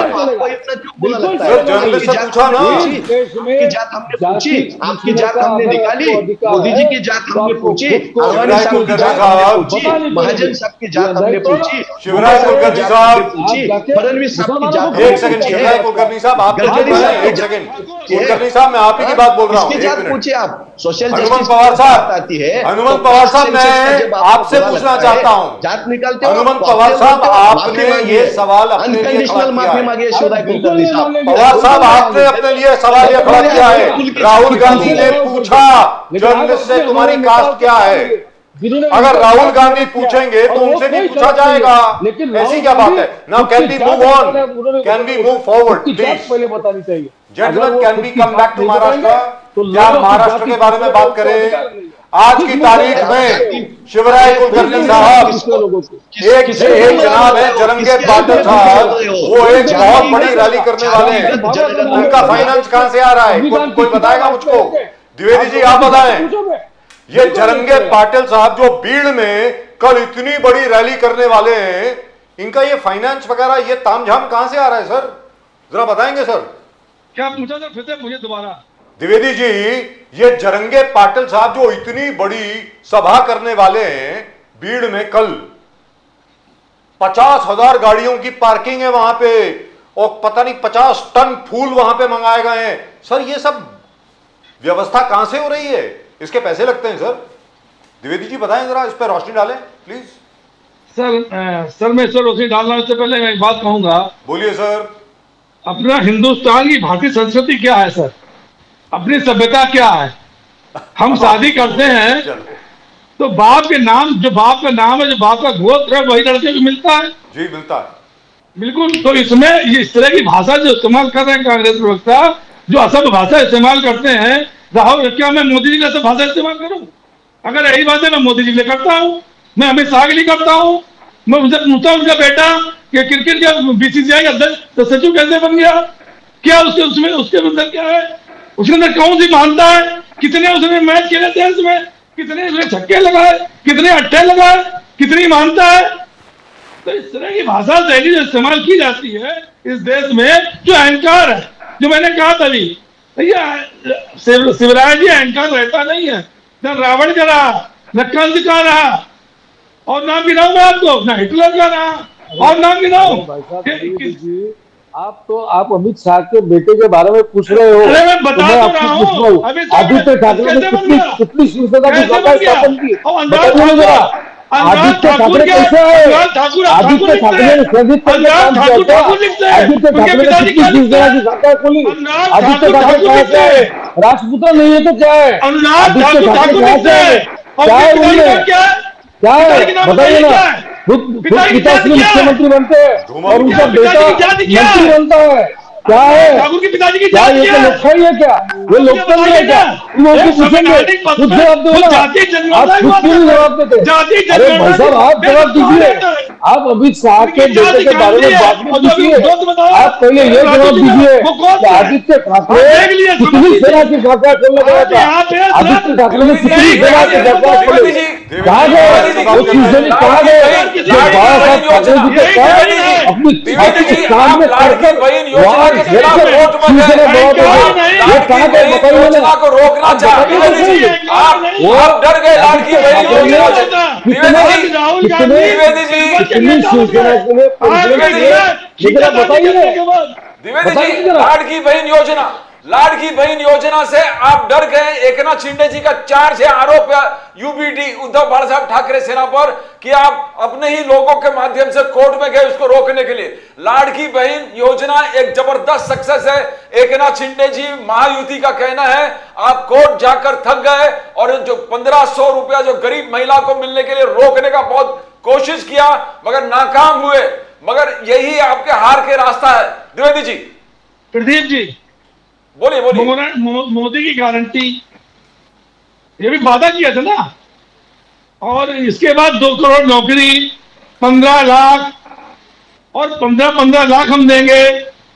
जो हमारे यहाँ से जो हमारे मिट जाएगा पूरा देश से भ्रष्टाचार मिटा देंगे, देश बेचने नहीं देंगे, ना खाऊंगा ना खाने दूंगा। आज देश का हाल क्या है मैं बताना शुरू करूं? देश भी बेचा जा रहा है। लोगों को अकाउंट में आ रहा है 1500। द्विवेदी जी नहीं सुनिए, लोगों को 15 लाख 1500। अरे पहले 15 लाख दीजिए ना। हम तो 15 लाख मांग रहे हैं ना। हम तो 15 लाख रुपए मांग रहे हैं। 1500 रुपए क्यों बांट रहे हो भाई आप 15 लाख। आपने कहा था कि स्विस बैंक का पैसा यहाँ आएगा, जितने माफिया है वो इंडिया में आ गए, बाकी कुछ लोग यहाँ भाग भी गए। कुछ जो पैसा ने जिन्होंने घोटाला किया था वो नाम ही नहीं, भाग भी गया यहाँ से। और वहां से तो नहीं आए लेकिन यहाँ से भाग गए आदमी। स्विट्जरलैंड से पैसा काला धन आना था, कहां चला गया? नोटबंदी हो जाएगी तो आतंकवाद खत्म हो जाएगा। सब नोटबंदी हुई, जितने पैसे थे उतने के पास रिजर्व बैंक पास पहुंच गए। लाडली बहन जो जो महाराज खुद उसमें जिसमें उनके पास कर्जे में लदा हुआ है, कर्जा उनके ऊपर लदा हुआ है, वो लाडली बहना योजना, भैया दैया दास योजना, ये सब योजनाएं कहाँ से, और फिर माननीय प्रधानमंत्री जी मना करते हैं अपने भाषणों में। लोकसभा चुनाव सुन लीजिए आप, उन्होंने खुद मना किया कि जो रायता फैलाया जा रहा है, जो ये इस तरह चीजें दी जा रही है, इनको नहीं देना चाहिए। इससे देश के नौजवानों को महिला सशक्तिकरण, महिला आरक्षण वाला जो बिल था वो तो 20 साल के लिए गायब हो गया। महिलाओं के लिए आरक्षण एक बिल आया था ना संसद में, और पास भी हुआ था। नारी शक्ति वंदन अधिनियम, मैं तो कहता हूँ वो कहाँ चला गया, वो गायब हो गया वो। तो भैया इनकी योजना यही है। ये जितना झूठ बोलते हैं, जो प्रधानमंत्री खुद कहता है झूठ बोलो झूठ बोलो, खूब झूठ बोलो झूठ बोलो। सीओल में 2014 में कह रहे 2014 से पैदा ही नहीं होना चाहिए हमको इस देश में, हम देश में गलत पैदा हो गए, हम भगवान हैं, हम तो पैदा ही नहीं अपनी माँ से हुए जो अपनी माँ की इज्जत ना कर सके माँ बाप की। मैं कहूँ मैं अपने माँ बाप से पैदा नहीं हुआ, इससे बड़ा दुर्भाग्य माँ बाप क्या हो सकता है। कुलकर्णी साहब आपका जवाब देना चाहते हैं, कुलकर्णी साहब बोलिए। तुमसे पैदा ही नहीं हुआ, मैं तो भगवान जी सुन लो। अभी ऐसा है, लाडली बहना के ऊपर मेरे मित्र द्विवेदी साहब के पास कोई जवाब नहीं है। वो अब तो जो 2014 से लेके जो चल रहा है उनका वही कैसेट चल रही है। देखिए भाई साहब, मैं बड़ी गंभीरता से एक बात बताता हूँ। मुझे मालूम है कि दोनों भी प्रवक्ता इसके ऊपर और छीड़कर और मोदी जी को गाली गलौज करेंगे, लेकिन एक बात बताता हूँ, वो सीधी सीधी बात है। गाली मैंने आशा भोसले, सॉरी मैं टोक रहा हूँ आपको, मैंने गाली नहीं दी। हमारा खुद कहा था, मैंने गाली नहीं दी। मैंने कहा मोदी जी ने खुद अपने को कहा कि मैं भगवान हूँ, मैं पैदा नहीं हुआ हूँ। आरोपबाजी करेंगे। देखिए आशा भोसले नाम की बड़ी, आपको मालूम है आशा दीदी बहुत बड़ी गायिका है, स्वर सम्राज्ञी है और बड़ा उनका नाम है। ये लाडली बहन योजना होने के बाद और मराठी भाषा को अभिजात भाषा का दर्जा मोदी जी ने देने के बाद, केंद्र सरकार ने देने के बाद, आशा जी का जो भाषण हुआ मुंबई में, उन्होंने आंखों में आंसू लाकर कहा कि अगर मैं जब मेरा संघर्ष शुरू किया जीवन का, उस समय अगर ऐसा सरकार रहता था तो मैं 2 समय खाना खा सकती थी। हम पेट भर खाना नहीं खा सकते थे, मैं और मेरी दीदी लता, हम दोनों संघर्ष करके बड़े हुए। हमको लगता है कि हमारे उस तारुण्य में, उस समय में, किशोरवयीन अवस्था में अभी जो सरकार है, इस तरह का सरकार होना चाहिए था। ये आशा भोसले बोलती है, ये महाराष्ट्र के महिलाओं की, बहनों की प्रातिनिधिक प्रतिक्रिया है। उनके अकाउंट में पैसे गए हैं, 15 अक्टूबर तक फिर से तारीख बढ़ाई गई है, रोज पैसे आ रहे हैं। हमारी माताएं, हमारी बहनें जो है वो लाडली बनकर मुख्यमंत्री एकनाथ शिंदे जी, उप मुख्यमंत्री देवेंद्र फडणवीस जी, मुख्यमंत्री अजीत दादा पवार जी को बड़े मन से, प्रसन्न मन से धन्यवाद दे रही है। आप जितने सवाल उठाने हैं उतने सवाल उठाओ।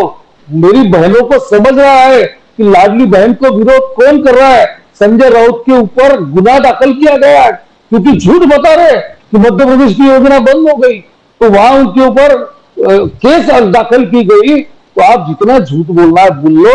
मेरी सभी जो महाराष्ट्र की बहनें हैं, हमारी लाडली बहनें, उनको पता चल चुका है कि यही सरकार हमें स्वाभिमान से जीने का हक दे रही है। इसलिए आपको विरोध करना है, आपके विरोध का बहुत स्वागत है, लेकिन हमारे बहनों के अकाउंट में पैसे डालेंगे, योजना को निरंतर चलाएंगे। और आप कितना भी जोर से बोलिए, महाराष्ट्र की महिलाएं हमारे साथ, हमारी बहनें हैं, वो हमारे साथ है, हमारे साथ रहेगी। जी हाँ, हनुमंत पवार साहब, क्या ये बात सही है कि आप लोग डर गए हैं लाड़की बहन योजना की वजह से, कोर्ट में गए रोकने के लिए? पवार साहब बताएं प्लीज। हमारे शिवसेना के प्रवक्ता और मैं कांग्रेस का प्रवक्ता, हम दोनों ने मोदी साहब को गाली दी, ऐसा झूठा इल्जाम अभी कुलकर्णी साहब ने लगाया। तो मेरी उनसे गुजारिश है, मेरा सरनेम पवार है, गाली देना हमें नहीं सिखाया गया। मेरा सरनेम कुलकर्णी नहीं है। जी, कोई बात तो मैंने नहीं। आगे बढ़िए। कभी भी मोदी सर, साहब आगे को बढ़िए। कभी भी मोदी साहब को गाली नहीं दी। किसी भी प्रधानमंत्री जी, को हम जी, गाली जी। नहीं दे सकते हो। हाँ कि लाडकी आप बहन। पहले प्रधानमंत्री गंदे नाली का कीड़ा, गंदे नाली का कीड़ा किसने बोला? सोनिया गांधी जी ने बोला। आप क्या पवार की और कुलकर्णी की बात करते हो? नहीं सर, सोनिया तुम्हारे गांधी जी सारे नेता सोनिया कुलकर्णी गांधी, साहब- राहुल सर, वो गांधी, मणिशंकर अय्यर ने इन्होंने कुलकर्णी साहब झूठ मत बोलो। नहीं बोला। मुझे पता है आपकी आदत है वो। क्या बात कर रहे हो? आप जिस आप पार्टी से गाली आते देते हो। सर, मौत का सौदागर बोला, नाली का कीड़ा कभी नहीं बोला। मौत का सर, मौत सौदागर बोला, गाली नहीं है। मौत का आप भी सौदागर गाली बोला देते हो, गया और था। क्या लेकिन हनुमंत कुलकर्णी पवार जी और ने नहीं पवार बोला। बताते हो? लेकिन भारत सर, के लाडकी की बहन बात के करते ऊपर हो, उनके और व्यू तो जातिवाद ले की बात करते ले। हो। सर, तो लाडकी क्या- बहन के ऊपर हनुमंत पवार और जी के विचार तो कुलकर्णी ले की क्या ले। बात कर रहे हो? पवार जी क्यों बोलिए लाडकी बुरा बहन। लगा? पवार साहब, बुरा लगा? लाडकी बहन, कॉकटेल प्लीज। बोला तो अच्छा लगा। अब तुम्हारे मन में पवार जाति कुलकर्णी है। बोला तो राहुल बुरा गांधी लगा? जी तुम्हारे मन में क्यों? जातियों लग का गई ना ध्यान मिर्ची अब? रखते हो। हाँ? जातियों का पवार ध्यान है, रखते हो। पवार गाली नहीं देता। पवार है, गाली नहीं देता। मैं कुलकर्णी नहीं हूँ। मैं कुलकर्णी नहीं हूँ, पवार हूँ, गाली नहीं देता। मुझे सिखाया नहीं, पवार साहब, सिखाया नहीं। पवार आपका साहब, नाम तो लाडकी इतना बहन- अच्छा है ना, लाडकी बहन आपका पे नाम आदत तो है, इतना पवार साहब। अच्छा है ना कि मैं मेरे मुंह से आपके नाम पे कोई झगड़ा भी नहीं कर सकता। लाडकी शिवराय नाम है लाडकी आपका। बहन, पवार साहब सिर्फ लाडकी इस- बहन पे बात करो ना। लाडकी बहन पे आ जाते हैं। आइए ना, लाडकी बहन योजना, गाली लाडकी बहन योजना, जातिवाद की बात क्यों करते हो? लाडकी बहन योजना, पवार साहब लाडकी बहन अरे योजना। जिन्होंने जाति के नाम पे, अरे जिन्होंने जाति के नाम पे, अरे जिन्होंने जाति के नाम पे 1000 साल हम पे अन्याय किया, वो बता रहे हैं जातिवाद क्यों करते हो? हाँ, 1000 साल जाति के नाम पे हमें अत्याचार करने वाले आप बता रहे हैं। आप बताओगे जातिवाद हमें? आपको जातिवाद पे गुस्सा आता है? तुम्हारे आपको? सारे दिमाग में हाँ? जाति बैठी हाँ? हुई है। हाँ, पवार है, पवार कुलकर्णी नहीं है। गाली दे तो प्रधानमंत्री साहब, आप लाडकी नेहरू बहन से पे बात लेके करें। इंदिरा जी तक गाली सर, देते जिस देते बड़े हो स्टेट गए के ऊपर 2 लाख पूरा लोगों बीच का में कब्जा आपका हो। पूरा आरएसएस गाली देते अरे देते बढ़ गया हनुमंत है। पवार 10 जी, मिनट भी आप अच्छा नहीं बात कर हनुमंत सकते हो। पवार जी, आपके एक प्रवक्ता मिनट, के मुंह मैं से- आपका ध्यान आपके आकर्षित प्रवक्ता के करूंगा मुंह से- सवाल के आपके ऊपर। राहुल गांधी की प्रवक्ता के जाति मुंह बताओ। से वो संबित राहुल गांधी की पात्रा जाति हो, बताओ। संबित पात्रा हो या कुलकर्णी हो, वही बात बताते हो। झूठ बोलते हो, नफरत फैलाते हो, झगड़ा लगाते हो, दंगे भड़काते हो, बलात्कारी हो, भारतीय जनता पार्टी के लोग बलात्कारी हैं, दंगे भड़काते हैं, मारकाट करते हैं, नफरत फैलाते हो, देश में बंटवारा करते हो, नफरत फैलाते हो, झगड़ा करते हो। हनुमंत पवार जी, 150 साल आप डिग्री करके यहाँ आए हो और बता रहे हो जातिवाद। किसने गाली दी थी? किसने गाली दी थी मोदी को? झूठ बोलते हो, झूठ बोलना बंद करो। आपका झूठ फैलाने के लिए न्यूज की डिबेट नहीं होती, कुलकर्णी झूठ साहब, फैलाने के लिए डिबेट नहीं होती। यहाँ अच्छी बात होती है, यहाँ कल्चर लोग आते हैं, कोई तो गंदी बातें करते, यहाँ गालियां पवार साहब, लाडकी बहन पे आ जाते हैं। पवार साहब, अब लगा ना, पवार जी, कुलकर्णी नाम पे पवार जी, आया तो लाडकी लगा ना। बहन, लाडकी बहन गांधी के योजना, 7 पीढ़ियों को लाडकी गांधी ने बहन गाली योजना, देते महिला देते थक चुके हो सशक्तिकरण आप। की तरफ बढ़ रहे हैं गांधी क्या? का खून करके भी आपकी पवार जी, मंशा कभी शांत नहीं हो गई। हनुमंत पवार जी, हाँ, लाडकी बहन गांधी का योजना, झूठा नाम लाडकी लगा लेते हो। लाडकी बहन गांधी का योजना, झूठा नाम लगा के दुकान लाडकी बहन योजना, पवार साहब बोलिए। गांधी का सावरकर झूठा का नाम लगा लगाए, के- सावरकर का नाम लगाए, माफी मांगने वाले सावरकर का नाम लगाए, माफी मांगने वाले सावरकर का नाम लगाए, माफी मांगने वाले सावरकर का नाम लगाए, माफी मांगने वाले सावरकर का नाम लगाए, सावरकर पर पेंशन लेने वाले अंग्रेजों से पेंशन लेने वाले सावरकर का नाम लगाए, अंग्रेजों से माफी मांगने वाले सावरकर का नाम लगाए, अंग्रेजों से माफी मांगने वाले सावरकर का नाम लगाए, अंग्रेजों से माफी मांगने वाले सावरकर का नाम लगाए, माफीवीर का नाम लगाए, माफीवीर का नाम लगाए, माफीवीर का नाम लगाए, हनुमंत पवार जी, हनुमंत पवार जी, आप भारतीय जनता पार्टी के ट्रैप में फंस रहे हैं। हनुमंत पवार जी, आप भारतीय जनता पार्टी के जाल में फंस गए। सीधी सादी बात है। मैं आपसे फिर रिक्वेस्ट कर रहा हूं, आप प्लीज लाडकी बहन के ऊपर कुछ बोलें। क्या लाडकी बहन योजना से आप डर गए? बोलिए हनुमंत पवार जी, क्या लाडकी बहन योजना की वजह से भारतीय जनता पार्टी की महायुति महाराष्ट्र जीतने वाली है? अब आप बिल्कुल नहीं, हाँ, बिल्कुल नहीं। पवार जी हमारे गांव में आके आप हमारी बहना से पूछिए, जी, जिस बहना को ये लाडली बहना कहते हैं और उसके हाथ में 1500 रुपए दे रहे हैं, जी। उसी महिला जो तेल लेती है, जो अनाज में हमें खाद्य तेल रहता है, एक दिन में इन्होंने 6 दिन पहले एक दिन में इन्होंने 1 लीटर के 26 रुपए बढ़ाए हैं। एक बात सुन लो कि इनकी लाड़की महिला जिसे कहते हैं, वो हमारी माता भगिनी जब किचन में जाती है तो 26 रुपए एक दिन में 1 लीटर का भाव बढ़ाया इन्होंने। ये जिसको लाड़की बहना बोलते हैं, उसका बच्चा जब स्कूल में जाता है तो महाराष्ट्र में ऐसी 1400 मराठी स्कूल इन्होंने बंद की है। और ये कहते हैं कि अभिजात भाषा का दर्जा जब मराठी का दिया तो आशा भोसले ये बोली, आशा भोसले वो बोली। आशा भोसले बहुत अच्छी गायिका है, उनका नाम लेते वक्त कान को हाथ लगाना चाहिए। लेकिन आशा भोसले मैडम से मेरा यह भी कहना है कि जब मराठी को अभिजात भाषा का दर्जा देने के साथ जब स्कूल हमारे 1400 बंद होते हैं तो भी कुछ तो बीजेपी को उन्होंने बोलना चाहिए। जिसको ये लाड़की बहना कहते हैं, उसका पति जब पेट्रोल डीजल भरने गाड़ी में जाता है तो 100-150 के पार पेट्रोल डीजल कब का जा चुका है। ये जिसको लाड़की बहना कहते हैं, उसका लड़का जब डिग्री हाथ में लेके नौकरी ढूंढने जाता है तो इस हिंदुस्तान के इतिहास में सबसे ज्यादा अनएम्प्लॉयमेंट का रेट इन्हीं के राज में है। तो लाड़की बहना को पूरा समझ में आता है, सच आता है। इनके पैर के नीचे से लोकसभा चुनाव के बाद जमीन फिसल गई है, वो पकड़ने के लिए इन्होंने 1500 रुपए का लालच दिखा रहे हैं। ये भी इनके जेब से नहीं दे रहे हैं, राष्ट्रीय स्वयं संघ या बीजेपी पार्टी के नेता से जेब से निकाल के नहीं दे रहे, भाई हमारा पैसा निकाल के दे रहे हैं। ये जिसको लाड़की बहना कहते हैं, उसके खेत में जब सोयाबीन आता है ना तो 2014 को भी एमएसपी 4700-600 रुपए था। आज भी हमारी लाड़की बहना के खेत में का जो सोयाबीन है 10 साल के बाद भी 4700-600 रुपए भी इन्होंने एमएसपी दिया है। जब हमारी लाड़की बहना खेत में दिन रात काम करके अनाज उगाती है और वो अनाज खेत का प्याज जब दूसरे देश में जाता है तो यही मोदी साहब है, यही देवेंद्र फडणवीस, यही एकनाथ शिंदे साहब है जिन्होंने अनाज को निर्यात करने में बंदी डाल दी थी। तो भाई ये लाड़की बहना हमारी खेती करने वाली हो, स्कूल में पढ़ने वाली लाड़की बहना हो, उसकी सुरक्षा का मुद्दा अहम मुद्दा है। आज अकेले जो गृह मंत्री है महाराष्ट्र के, होम मिनिस्टर है, उनके जिले में एक महीने में 218 महिलाओं पे अत्याचार हुआ है, बलात्कार हुआ है। ये महिलाओं को सुरक्षा नहीं दे सकते, ये महिलाओं के खेत में जो अनाज आता है इसको भाव नहीं दे सकते, ये हमारी जो बहना है उसके लड़के को मुफ्त में शिक्षा नहीं दे सकते, और ये जो लाड़की बहना कहते हैं उसके बच्चों को रोजगार भी नहीं दे सकते। ये पूरा 1500 की पट्टी हमारे बहना के आंख पे बांधने की इनकी कोशिश है।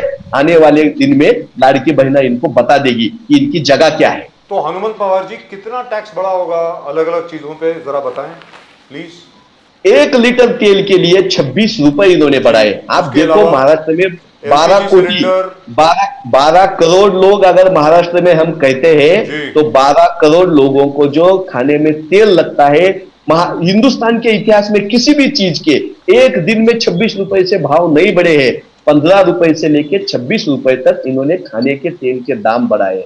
महाराष्ट्र में जो इनकी अब जो तिजोरी है हमारे महाराष्ट्र की, अजित पवार साहब कल बैठक से कैबिनेट रूठ के गए तो पूरी महाराष्ट्र की तिजोरी खाली करके ये सरकार जाने वाली है, और नाम हमारे लाडली बहना का दे रहे हैं। इन्होंने जो भ्रष्टाचार किया और इनके भ्रष्टाचार की वजह से हमारे छत्रपति शिवाजी महाराज का पुतला गिर पड़ा।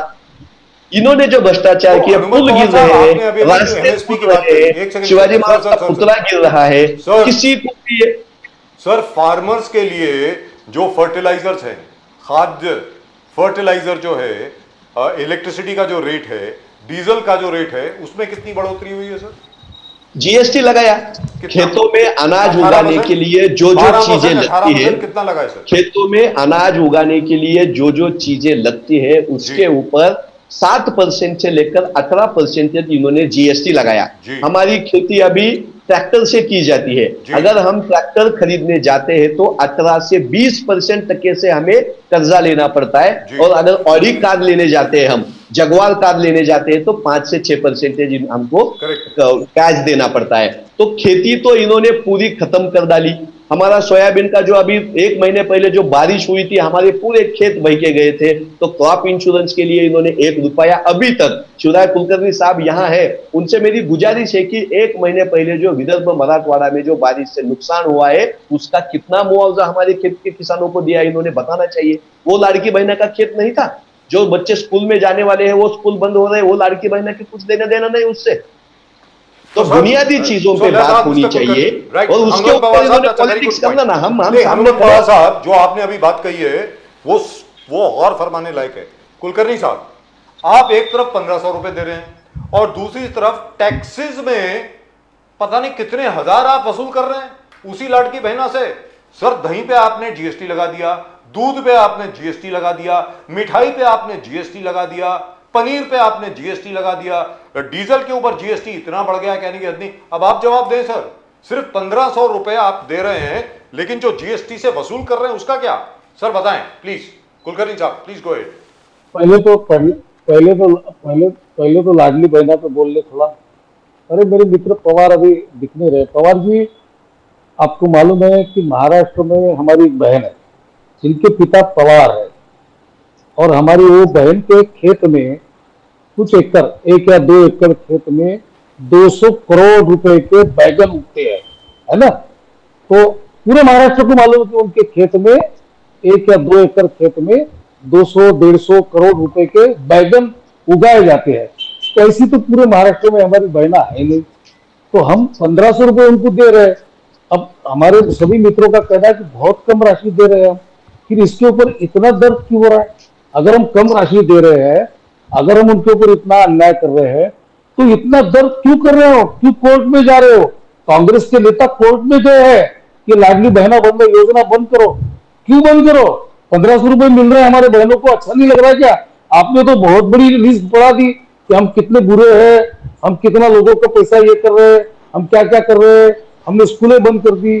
कांग्रेस के जमाने में मराठी स्कूलों को बहुत अच्छे दिन थे, बताता हूँ मैं आपको पूरा फिगर कि कांग्रेस के जमाने में कितने अच्छे दिन थे। 14 में जो देवेंद्र जी का सरकार है उसके पहले महाराष्ट्र के मराठी स्कूलों की क्या अवस्था थी। प्राइवेट कॉलेजेस और प्राइवेट स्कूल्स और कॉन्वेंट्स किसने खोले हैं महाराष्ट्र में, कितने कौन से साल में खोले गए, पूरा है, वो तैयार है, डाटा कंप्लीट तैयार है। लेकिन प्रॉब्लम ये है राजीव जी, प्रॉब्लम ये है कि अगर हम 1500 रुपए दे रहे तो ये 1500 रुपए इतने क्यों नजर में आ रहे हैं तो इनके? और हमारे जेब से हमारे जेब से नहीं दे रहे, सरकार की जेब से दे रहे। कर्नाटक ने बंद कर दिए, इन्होंने मध्य प्रदेश के नाम से चिल्लाना चालू कर दिया कि मध्य प्रदेश ने बंद कर दिया।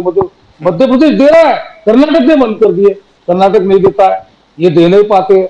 हम दे रहे, हम अगर दे रहे तो उसका कम से कम स्वागत तो करो। लेकिन कांग्रेस के नेता कोर्ट में जा रहे, बहनों की वो योजना बंद होना चाहिए, इसलिए बहुत जोर से हर जगह पे जाके योजना बंद होनी चाहिए, योजना बंद होनी चाहिए। क्यों योजना के विरोध में हो? 1500 रुपए, वो कोई पवार की बेटी नहीं है। पवार की बेटी तो कुछ करोड़ रुपए के बैगन उगाती है खुद के खेत में, इनके यहाँ नहीं उगते हैं। ये हमारी विदर्भ की महिला है, हमारे मराठवाड़ा की महिला है, हमारी 18 पकड़ जातियों की महिला है। जिन जातियों का बार बार उल्लेख करते हो उन्हीं जातियों की महिला है। इनको 1500 रुपए मिल रही है, तो 1500 रुपए इतने क्यों? इतना क्यों बुरा लग रहा है? बहुत बुरा लग रहा है। कबूल करो आपको बुरा लग रहा है। 1500 रुपए मिलने दीजिए ना, क्या हो रहा है आपको? आपने तो गिना दिया, जैसे अभी हनुमान पवार साहब ने गिनाया कि कहां पे आप एक हाथ से 1500 रुपए दे रहे हैं, दूसरे हाथ से 5000 रुपए खींच रहे हैं। बोलिए सर, मैं बोलूं बोलिए सर, बोलिए प्लीज। प्रदीप जी, मैं एक बड़ी अच्छी बात कहने जा रहा हूं सर आपसे। बोलिए सर। 80 करोड़ लोगों को अनाज दिया जा रहा है। बुरी बात तो कभी बोलते ही नहीं है, बोलिए सर प्लीज। नहीं, ऐसी बात नहीं है। 80 करोड़ लोगों को सर अनाज दिया जा रहा है जी, ठीक है सर। मतलब अपने यहाँ 80 करोड़ लोग गरीबी रेखा से नीचे सर हैं जी हैं, ठीक है सर। इसके मुताबिक तो हैं जी, बोलिए भाई। 80 करोड़ हमारे पहले तो कम थे, अब जब इनकी सरकार 2014 से पहले ये कम थे सर। अब लेकिन 80 करोड़ हो गए तो हम मान लेते हैं भाई सरकार इनकी है, बड़े सब अच्छी बात है, सब बड़े लोग हैं, ज्ञानी पुरुष हैं, सब लोग ज्ञानी, तो मान लेते 80 करोड़। तो मुझे एक चीज बताइए, 80 करोड़ जनता जो हमारी है वो दही नहीं खाती है, सिर्फ अनाज खाती है बस। ना वो गाड़ियों पे चलती है, ना वो बीमार पड़ती है, क्योंकि बीमारी में भी आप देखिए जितने भी हमारे स्वास्थ्य सेवाएं हैं उनमें भी जीएसटी लगी हुई है। या जो महंगाई आप देखिए, दाल देखिए, चीनी देखिए, दूध देखिए, दही देखिए, जो पहले 30 रुपए में था 50 रुपए में है। अभी हमारे कुछ सामान आया, पता चला 20-20 रुपए उसके बढ़ गए हैं। मैं इनकी गलती नहीं दे रहा हूँ, गलती इनकी नहीं है सर भाई। ये तो इनको तो एक काम करना है सर, जो इनके बड़े बड़े उद्योगपति हैं, जो गुजरात से 15 साल इनके संग में रहे थे, जिनका कुछ भला करना था इनको, तो उनका ये भला करना, क्योंकि उनसे जीएसटी भी नहीं लगती है। प्रदीप जी, द्विवेदी जी, आपने आज आरोप लगा दिया कि 40% कमीशन किकबैक लेते हैं, 40% किकबैक ये कितना सच्चाई है? सर 40% किकबैक हर प्रोजेक्ट में, ये आरोप आपने लगाया, यूबीटी ने लगाया, संजय राउत जी ने लगाया। मेरी बात सुन तो लीजिए ना सर। हाँ। सर ये आरोप लगाया, गलत थोड़ा आरोप लगाया, आरोप नहीं लगाया। 40 देखिए ना, उनसे जीएसटी तक नहीं लेते हैं, ये जीएसटी तक नहीं लेते हैं उनसे। और आप देखिए जो इलेक्टोरल बॉन्ड में पैसा आया, पीवीआई केयर फंड में जो पैसा आया, वो जो पैसा यहाँ खत्म हो रहा है, गरीब के पास पैसा खत्म हो रहा है, और इनके इलेक्टोरल बॉन्ड में पैसा बढ़ रहा है, इनके पीएम केयर फंड में पैसा बढ़ रहा है। तो जो इलेक्टोरल बॉन्ड में इतना पैसा, किसी ने 150 करोड़ रुपए दिया, किसी ने 250 करोड़ रुपए दिया, और कुछ में सुना 500 करोड़ रुपए किसी ने दिए। तो इतना पैसा अगर उसमें दिया जा रहा है और जीएसटी से वसूल भी कर रहे हैं, 2 लाख करोड़ से ज्यादा का ऋण हो गया है। अच्छा, सार्वजनिक उपक्रम भी बेच रहे हैं, ये सार्वजनिक उपक्रम भी बेच। अब तो सुना है हमने कि अब तो जो 11 साल से जिस यूनिवर्सिटी के पीछे पड़े थे, जेएनयू के पीछे, कि साहब यहाँ दंगा होता है, यहाँ पे वो पाकिस्तानी बसते, उसको बेचने जा रहा है, उसको बेचा जा रहा है। बहना पे भी आपकी भूमिका बता दीजिए ना प्लीज। जाइए सर, आप सुन लीजिए ना, लाडली बहने में आ रहा हूँ, ये सब लाडली बहने ही मामला है, देखो ऐसा ये सब लाडली बहने ही का की पढ़ाई अच्छी हो, इसलिए आप जीएसटी बताते जाओगे। अब जीएसटी स्वतंत्र टॉपिक पे चर्चा करेंगे। आप जीएसटी का डाटा लेके आए हो और पूरी चर्चा जीएसटी पे लेके जा रहे हो। चर्चा का जो विषय हरियाणा का चुनाव, वहां पर जाइए। चर्चा का जो विषय है लाडली बहना पे, आप इधर बनाने में कोई नहीं जीएसटी का डाटा है। जैसे मैं बैठा हूं, जीएसटी पे बोलते रहोगे, मैं बैठा हूं, आप बैठे, ऐसी चर्चा कभी चलेगी? आप दोनों भी राजनीति से और प्रदीप जी से भी मेरी विनती है, और उन्होंने जीएसटी का डाटा लाया, वो जीएसटी का डाटा पढ़ते रहेंगे और चर्चा चलती रहेगी, ऐसा कैसा होगा? मैंने कहा आपका शिवसेना का लाडली बहना पे स्टैंड क्या जरा वो बताइए। आप वो क्यों नहीं बताते? लाडली बहने पे बोल रहा हूँ, ये लाडली बहना ही बताइए है। जरा। आप इधर 1500 रुपए दिया, उधर 5000 रुपए खींच लिया आपने। अरे 1500 रुपए दिया और 5000 रुपए का टैक्स लगा दिए, आप ऐसे समझिए ना। और अडानी को टैक्स ही नहीं है। जेएनयू जो है वो भी बेची जा रही है, दूसरी बात जेएनयू बेची जा रही है। और आयुर्वेदिक यूनानी कॉलेज जो वो है, जो उत्तराखंड में 80 करोड़ लोगों को वो भी बेचा जो जा रहा है। अनाज मिल रहा है, उसके विरोध में आपकी भूमिका है क्या? वो भी स्पष्ट कर दीजिए कि जो भी अनाज मिल रहा है 80 करोड़ लोगों को, वो नहीं मिलना चाहिए, ऐसा भी आपका कहना है क्या? जरा बता दीजिए, वो बता दीजिए। नहीं देना चाहिए क्या, ये बताइए। देखिए मैंने क्या कहा, क्या जवाब दे रहे हैं? दीदी जी, वो देखो, आप लाडली बहना पे स्पष्ट बोलते नहीं हो। आप 80 करोड़ जनता को क्यों मिल रहा है, ये सवाल पूछते हो। अरे भाई क्यों मिल रहा है, क्यों मिल रहा है, ये सवाल पूछते हो। कोरोना के बाद जो पैदा हुई थी, कोरोना के बाद इस देश में जो स्थिति पैदा हुई थी, वहां से उनको जो अनाज मिल रहा है, वो अनाज उनको मिलना चाहिए कि नहीं मिलना चाहिए? पहले ये तो स्पष्ट करो। पहले ये क्यों मैंने अनाज देने के लिए मना नहीं किया, मैंने मिलना चाहिए कि नहीं मिलना चाहिए, तो बाकी उसके ऊपर क्यों आक्षेप लेते हो? क्या आप गरीबों के खिलाफ हो क्या? बीमार नहीं आप गरीबों के खिलाफ हो क्या? नहीं जाएंगे। अरे भाई, गरीबों के खिलाफ की बात कैसे कर दूध सकते नहीं हो? लेने नहीं जाएंगे। आप देखिए, सब लोग मातोश्री में रहने वाले नहीं है। सब लोग मातोश्री में रहने वाले नहीं है। सब लोग मातोश्री में कह रहे थे, सब लोग मातोश्री में रहने वाले नहीं है, उनको देना चाहिए अनाज। तो उसके बारे में बात करिए ना। आपको वो भी चुपते है, आपको लाडली बहन चुपती है, आपको गरीबों का अनाज चुपता है, ऐसे कैसे होगा भाई साहब? ये सब चुपता है आपको। मिस्टर कुलकर्णी, आई नो ये चुपकर नहीं चलेगा। One second sir. Dwivedi ji, yes और नो, क्या आप लाड़की बहन स्कीम के खिलाफ हैं या उसके पक्ष में? क्या आपको खुशी हो रही है? प्रदीप जी, मैंने क्या कहा आपसे? आपने 1500 रुपए दिए जी, दे दिए, लेकिन और 80 करोड़ जनता जो है गरीबी रेखा के नीचे है। आप समझिए, मेरी पूरी बात समझिए, कुलकर्णी जी समझ में नहीं आ रहा। 80 करोड़ जनता गरीबी के नीचे है। पहले ये बताइए, लाडली बहन योजना सुनता लीजिए भाई, क्यों हो रहा है? द्विवेदी जी, आपको इतना दुख क्यों हो रहा है? लाड़की बहन स्कीम बहुत अच्छी है, इतना दर्द क्या है? बल्कि आपको 5000 रुपए देने चाहिए महीने के सर। नहीं, इतना दर्द क्या है साहब? 1500 नहीं, आपको 5000 रुपए देने चाहिए महीने के। अरे 15 लाख तो पहले 5 साल क्यों नहीं दिए? 15 लाख तो पहले क्यों नहीं दिए? अरे 2.5 साल में 15,000 भी 1500 भी आ जो गए। चुके 2.5 15 लाख दे रहे थे, ये 15 लाख दे रहे थे, तो मंत्रालय में मिल गए, EMI सब्सिडी देते हैं, 1500 भी आ अरे गए। द्विवेदी हर जी, विषय को हर छोड़ महीने देते के हैं। इनको किसी ने रोका 15 लाख बन था जाएंगे देने के कभी लिए, ना कभी। क्यों ऐसी नहीं बात दिया नहीं है। आपने? शिवराज 2.5 साल कुलकर्णी में जी, क्या ये किया? 40% उद्धव ठाकरे कमीशन जी का ने। आरोप जो ये आप पे बताइए, लगा रहे हैं, उसमें 2.5 साल में बोलना उद्धव चाहोगे ठाकरे जी ने आप? क्या बताया? 40% क्या किया? कमीशन, जरा बताइए। 40% हमसे कमीशन पे 15 लाख हेडलाइन रुपए बोलना मांग रहे चाहोगे हैं। जो संजय राउत ने आरोप लगाया है शिवराज कुलकर्णी जी? सब्सिडी के खिलाफ 15 क्या लाख रुपए किया? मांग रहे हैं जरा भाई बताइए। इनसे। हम 1500 बताइए की बात 2.5 ही साल नहीं में कर उद्धव रहे हैं। ठाकरे ने क्या किया? शिवराज उद्धव साहब ने कुलकर्णी क्या 15 किया? लाख चाहिए बताइए। मुझे, बताइए। 15 लाख बताइए चाहिए। जरा। 40% कमीशन पे भाई कुछ साहब, बात आप करेंगे याद आप नहीं जो रहे आरोप लगाए आप पे?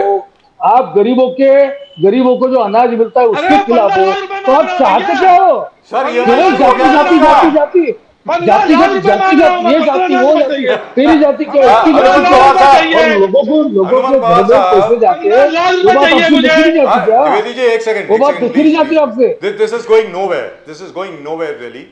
Mr. Pawar, you wanted to say something about the Ladki Behan scheme. Please go ahead, sir. 1 second ना, 1 सेकंड। नहीं कोई बात नहीं सर, आपकी आवाज आ रही है और ये मूड लाइटिंग बहुत बढ़िया लग रही है सर, फर्स्ट क्लास लग रही है मुझे। बोलिए बोलिए बोलिए बोलिए सर। तो ये महाराष्ट्र का जो फाइनेंशियल सिचुएशन है उसके जी। ऊपर भी बात होनी चाहिए। 8 लाख करोड़ रुपए का महाराष्ट्र की जनता के ऊपर, शिवराज कुलकर्णी साहब हो, द्विवेदी साहब हो, आप हो, मैं हो, हमारे सबके सर के ऊपर 8 लाख करोड़ रुपए का कर्जा जी, है। उसपे तो और उसपे ये इंटरेस्ट लग बहुत रहा है, ये भी बोल दीजिए, ये उसपे महाराष्ट्र का इंटरेस्ट लग रहा है। इकोनॉमिक्स, जी बोलिए ये सर। महाराष्ट्र का इकोनॉमिक्स अच्छी तरह से नहीं चल रहा है, इसका सीधा सीधा उदाहरण है, इसे कोई भी नकारा नहीं जा सकता। फाइनेंस मिनिस्टर ने भी जब बजट सबमिट कर रहे थे तभी उन्होंने मान लिया कि कर्जा है। महाराष्ट्र के इतिहास में, अब तक के इतिहास में, मुझे अब उसको हिंदी इंग्लिश में क्या कहते हैं पता नहीं, लेकिन वित्तीय टूट जिसे बोलते हैं मराठी में, वित्तीय टूट क्या बोलते हैं आप मुझे करेक्ट कीजिए कोई भी। तो 9,760 करोड़ रुपए की वित्तीय टूट है। लगभग 10,000 करोड़ रुपए कहां से लाने हैं ये ना महाराष्ट्र गवर्नमेंट को पता है, ना किसी फाइनेंस मिनिस्टर को पता है, ना किसी बीजेपी के नेता प्रवक्ता को पता है।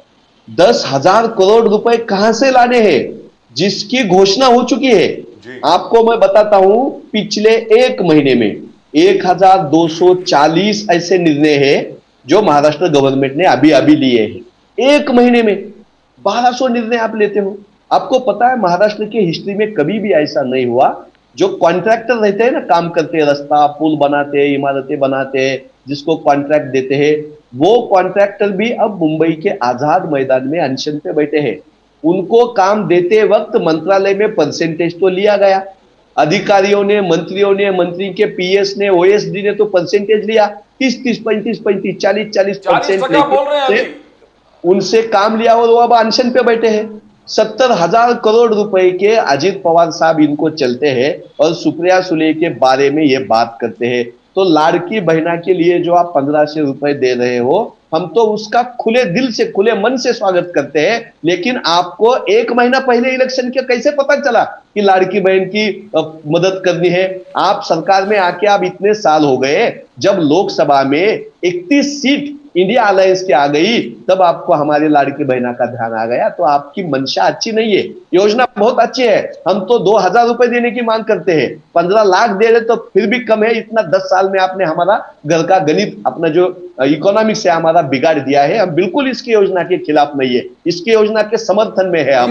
लेकिन ये दिख रहा है, सॉरी हनुमंत पवार साहब, एक इन प्रिंसिपल सवाल मैं आपसे पूछ रहा हूं, very frankly speaking, and we must thank Shivraj Kulkarni sahab. He had to rush for a meeting. God bless him, and we thank him for the fact that he joined us. अपना point रख करके भी चले गए। हनुमंत पवार साहब, मैं आपसे जानना चाहता हूँ सर, ये जो हम लोग 2,000 रुपए दे रहे हैं या 1,500 रुपए देने की बात कर रहे हैं, सर इससे ज्यादा अच्छा नहीं होगा कि हम नौकरी की बात करें? We should create employment, create a business environment, create an employment environment. वो कहाँ है sir? Where are the jobs? I really would love to know, where are the jobs? नौकरी कहाँ है? आप बताइए सर। आपकी बात से मैं पूरा आपकी बात से मैं सहमत हूं।